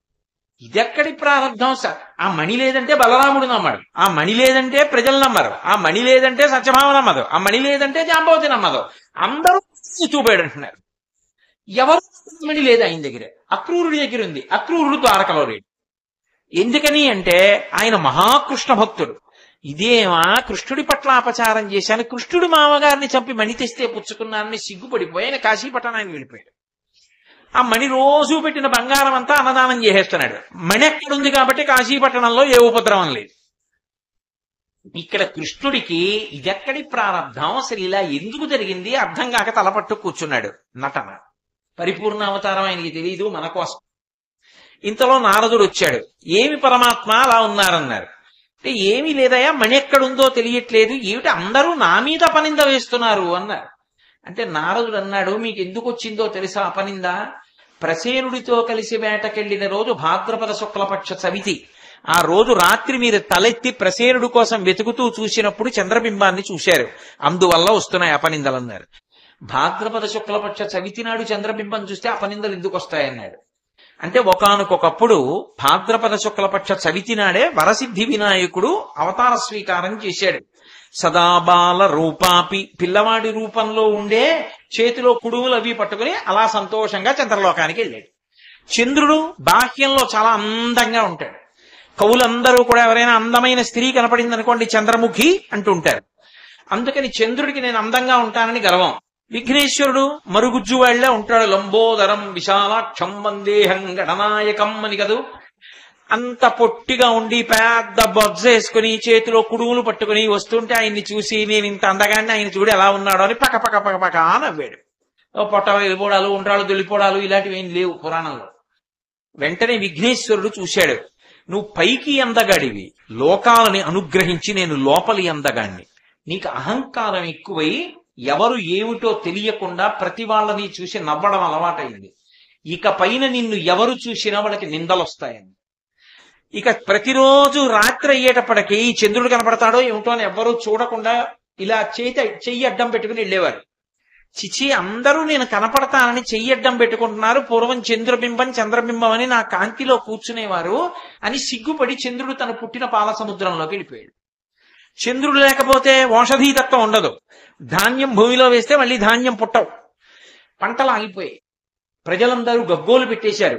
ఋషులు పాలసముద్రం దగ్గరికి వెళ్లి చంద్రుణ్ణి పిలిచి, ఒరే గబుక్కుని పైకి రాకు, నీ ముఖం కనపడుతుంది మాకు, నీకెవరు శాపం ఇచ్చారో ఆ విఘ్నేశ్వరుడి కాళ్ల మీద పడు, ఆయన క్షమిస్తాడు, మహానుభావుడు, ఆయన దగ్గరికి వెళ్ళరా ఆయన అన్నారు. చంద్రుడు తిన్నగా వచ్చి విఘ్నేశ్వరుడి దగ్గరికి నిలబడ్డాడు. వచ్చి చెప్పారయ్యా చంద్రుడు వచ్చాడన్నాడు. ఎందుకు వచ్చాడన్నారు అంటే, మీకు క్షమాపణ చెప్పడానికి వచ్చాడు, తప్పు తెలుసుకున్నాడు అంతే చాలా నృత్యం చేశారు విఘ్నేశ్వరుడు. అప్పుడు నృత్య గణపతి వచ్చారు. ఒకడు తప్పు ఒప్పుకుంటే ఆయన మురిసిపోతాడు అంతే. వెంటనే పిలిచారు, నిన్ను క్షమిస్తున్నాను, ఇక పైన నిన్ను చూడొచ్చు. ఏ రోజు నన్ను చూసి నవ్వావో, ఏ రోజు నేను అవతార స్వీకారం చేశానో ఆ భాద్రపద శుద్ధ చవితి నాడు మాత్రం నిన్ను చూడకూడదు. ఆ రోజు చూస్తే అపనిందలు వస్తాయి. కృష్ణ నువ్వు ఆ రోజునే చూశావు, అందుకే ఈ అపనిందలన్నీ వస్తున్నాయి. మరి ఏం చేస్తే పోతాయి? వరసిద్ధి వినాయక వ్రతం చేయి, పోతాయి. ఎలా చెయ్యాలి వ్రతం చెప్పాడు నారదుడు. అలాగే తెచ్చాడు, పత్రులు తెచ్చాడు, పాలవెల్లి కట్టాడు, విఘ్నేశ్వరుణ్ణి పెట్టాడు. విఘ్నేశ్వరుడికి ఒక చమత్కారం ఉంటుంది. ఆయనకి అత్యంత ప్రీతిపాత్రం ఏమిటో తెలుసా? సేవలలో గొడుగు చామరం. అందుకే మిగిలిన ఏ దేవతలకి అమ్మరు. వినాయకుడి వ్రతకల్పం వచ్చేటప్పటికి రంగురంగుల కాగితాలకి ఓ పుల్లగుచ్చి గొడుగులు అమ్ముతారు. ఓ గొడుగోటి కొనుక్కెడుతుంటారు. ఎందుకంటే గొడుగు చామరం ఆయన యొక్క ఉపచారాల్లో తప్పకుండా ఉండాలి. గొడుగోటే పెట్టడం కాదు, చామరం కూడా వెయ్యాలి ఆయనకి. అందుకని ముత్తుస్వామి దీక్షితారు వారి కీర్తనలో చెప్పారు ఈ రహస్యాన్ని, శంకర భగవత్పాదులు చెప్పారు ఒక చోట. కాబట్టి ఇప్పుడు ఆ విఘ్నేశ్వర వ్రతాన్ని చేశాడు కృష్ణ పరమాత్మ. చెయ్యగానే అమ్మయ్యా నేను ఈ వ్రతం చేశాను కదా, ఇప్పుడు నాకు నిందలు పోతాయి కదా అన్నాడు. పోతాయి. వెంటనే విఘ్నేశ్వరుడు ప్రత్యక్షం అయ్యాడు. మరి మేనమామే కదా కృష్ణ పరమాత్మ. మామయ్య నీకు ఇన్ని కష్టాలు వచ్చాయి, ఇక నీ అపనిందలన్నీ పోతాయన్నాడు. ఎలా పోతాయిరా నాయన అని అడిగాడు. ఏముంది, నీ పరమభక్తుడైనటువంటి అక్రూరుడు కాశీపట్టణంలో ఉన్నాడు శమంతకమణితో, ఒక్కసారి కబురు చెయ్యి, నువ్వు పిలిచావా పరమ సంతోషంతో పరిగెత్తుకొస్తాడు. అక్రూరుడికి కబురు చేశారు. శమంతకమణి పెట్టుకుని గబగబా వచ్చి కృష్ణ పరమాత్మ కాళ్ల మీద పడి, అయ్యో శతధమ్ముడు తెలిసో తెలియకో మీ మామగారిని చంపి మణి పట్టుకొస్తే తీసుకున్నాను, సత్యభావం నాకు ఇవ్వలేదన్న కోపంతో. తర్వాత అర్థమైంది మీ పట్ల ఎంత అపచారం చేశాను, సిగ్గుపడి కాశీ వెళ్ళిపోయాను, నన్ను క్షమించండి అన్నాడు. అని మణి ఇచ్చేశాడు. ఈ మణి ఎవ్వరికీ వద్దు, ఇది ఉంటే ఉపద్రవం. బాహ్యమునందు ఆంతరమునందు కూడా శౌచమున్న వాడివి నువ్వు ఒక్కడివి అక్రూరా, మహాభక్తుడివి, ఈ మణి నీ దగ్గరే ఉండాలి క్షేమమని నువ్వు ద్వారకానగరం విడిచిపెట్టి వెళ్ళకని ద్వారకానగరంలో అక్రూరుణ్ణి ఉంచి మణిని అక్రూరుడి దగ్గర ఉంచాడు. ద్వారకానగరంలో వచ్చినటువంటి క్షామము దుర్భిక్షము అన్నీ పోయాయి. ఆ బంగారంతో ప్రజలందరూ పరమ సంతోషంగా ఉండేవారు. వెంటనే బలరాముడికి మా అత్త తెలిసింది. అయ్యో పాపం అనవసరంగా మా తమ్ముడిని నింద చేశానని పరిగెత్తుకొచ్చి, తమ్ముడా కృష్ణ ఏదో తెలియకన్నాను రా అన్నాడు. అన్నయ్య నువ్వు అంత మాట అనాలా అని అన్నయ్యని కౌగులించుకున్నాడు. జాంబవతి సత్యభామ అటు ఇటు నిలబడి సిగ్గుబడి, ఏదో పొరపాటున అనేశామండి, ఏమనుకోకండి, మనసులో పెట్టుకోకండి అన్నారు. ఏమనుకోనిలేండి, దానికి ఏముంది, ఈ కథంతా ఎందుకు తిరిగిందో అర్థమైంది కదా అని ప్రేమతో సత్యభామని జాంబవతిని దగ్గరికి తీసుకున్నాడు. ఆ నగరంలో ఉన్నవాళ్ళు లోకంలో ఉన్నవాళ్ళు వచ్చి, అయ్యో కృష్ణ తెలియక నువ్వు వెన్న దొంగతనం చేసింది ఒకందుకైతే ఆ తాత్వికమైన అర్థం తెలియక నువ్వు దొంగవని చెప్పి నువ్వే శమంతకమని ఎత్తుకుపోయావని నింద వేశాం, మమ్మల్ని క్షమించమని ఆయన కాళ్ళ మీద పడ్డారు. కథ సుఖాంతమైంది. కృష్ణ పరమాత్మ విఘ్నేశ్వరుణ్ణి చూసి అన్నాడు, ఒక్కరోజు రాత్రి చంద్రబింబాన్ని చూసినందుకు ఇన్ని అపనిందలు వస్తే సమర్థుణ్ణి కాబట్టి తట్టుకున్నాను, సామాన్యుడైన వాడు ఎలా తట్టుకుంటాడు? కాబట్టి విఘ్నేశ్వర మేనల్లుడివి కదా, మేనమామ మాట గౌరవించి ఆ రోజు కూడా అపనింద లేకుండా లోకానికి వరం ఇమ్మన్నాడు. ఆయన అన్నాడు, మామయ్య తప్పకుండా విఘ్నేశ్వర వ్రతం చేసుకుని ఈ కథంతా చెప్పుకుంటే, అక్షతలు వేసుకుంటే, చంద్రబింబం చూసినా పొరపాటును అపనిందలు రావు. అంటే కృష్ణుడు అన్నాడు, ఇది ఏమైనా గుర్తు పెట్టుకోవడానికి మామూలుగా ఉందా? ఎన్ని మలుపులు! అసలు ఈ కథ ఒకలా మొదలెట్టి ఒకలా చెప్తే విన్నవాడేమైపోతాడు? ఇన్ని మలుపులతో ఉన్న కథ గుర్తుండదు కదా. ఒకవేళ గుర్తుంటే మాత్రం చాలా కష్టం కదా చెప్పడం. అక్కడ పీటల మీద కూర్చుని ఇదంతా సరిగ్గా చెప్పద్దు, వినేవాడు వినేటట్టు సాగదీసి 3 గంటలు చెప్తే ఎలా? అందుకని ఇంకొక మాట చెప్పరా, ఈ కథ సరే తేలిగ్గా ఉండే మార్గం చెప్పమని అడిగారు. అడిగితే ఆయన అన్నారు, జాంబవతి ఈ శమంతకమణి సుకుమారుడి కోసం, పిల్లవాడి కోసం పైన కట్టబడినప్పుడు శమంతకమణి ఎలా వచ్చిందో నీకు చెప్పినటువంటి కథ ఉందే శ్లోకం, అది చదువుకుంటే లోకానికి ఈ కథంతా చెప్పేసినట్టే. ఎందుకని? కథంతా అందులో ఉందా లేదా? సింహ ప్రసేనమవధీహి, ప్రసేనుణ్ణి సింహం చంపి మణిపట్టుకొచ్చింది. సింహో జాంబవతాహత, జాంబవంతుడు సింహాన్ని చంపేసి మణిని పట్టుకెళ్ళిపోయాడు. సుకుమార కమారోధీహి, ఓ సుకుమారక ఎడవకురా, తవ హేషా శమంతక, ఇదిగో ఈ పైన కట్టిన శమంతకమణి నీకే. ఇప్పుడు ఆ శ్లోకం మార్చండి, కథంతా వచ్చిందా? ముందు సింహ ప్రసేనమవధీహి, ప్రసేనుడు మడి వేసుకుని వెడితే సింహం చంపింది, సింహాన్ని జాంబవంతుడు చంపాడు. ఇప్పుడు సుకుమారక, ఎవరు సుకుమారుడు? జాంబవంతుడు కొడుకు కాడు, మనం సుకుమారుడు. ఎక్కడ అపనిందలు వచ్చేస్తాయో తట్టుకోలేమని ఏడుస్తున్న మనం సుకుమారం. కాబట్టి సుకుమార కమారోధీహి, ఎడవకురా నాయనా కోటేశ్వరరావు, సుకుమార కమారోధీహి తవ హేషా శమంతక. ఈ కథ విన్నంత మాత్రం చేత ఒక్కమణి కాదు 3 మణులు దొరుకుతాయి. శమంతకమణి, విఘ్నేశ్వరమణి, కృష్ణమణి, 3 మణులు నీవే, బెంగ పెట్టుకోకు. ఆ శ్లోకం ఆ రోజున సుకుమారుడికి అన్వయమైతే వినాయక చవితి నాడు ఆ ఒక్క శ్లోకం చదివితే కథంతా చెప్పేసుకున్నట్టు. కాబట్టి ఈ శ్లోకం చెప్పినా చాలు అని శమంతకోపాఖ్యానాన్ని చెప్పుకోవాలి అని విఘ్నేశ్వరుడు వరం ఇచ్చాడు. ఆ కథ చెప్పాలి. కానీ అది ఇవాళ లోకంలో బహుభంగిమల చిత్ర విచిత్ర గతులు తిరిగిపోయి ఏవేవో కొత్త కొత్తవన్నీ వచ్చేసాయి. అందుకని ఒకప్పుడు నన్ను గురువాణి సభ్యులు అడిగితే దీన్ని విష్ణు పురాణంలోంచి తీసి ఏదో 4-5 రోజుల పాటు నేను నా భార్యకి డిక్టేషన్ ఇస్తుంటే ఆవిడ రాసింది దీన్నంతటిని.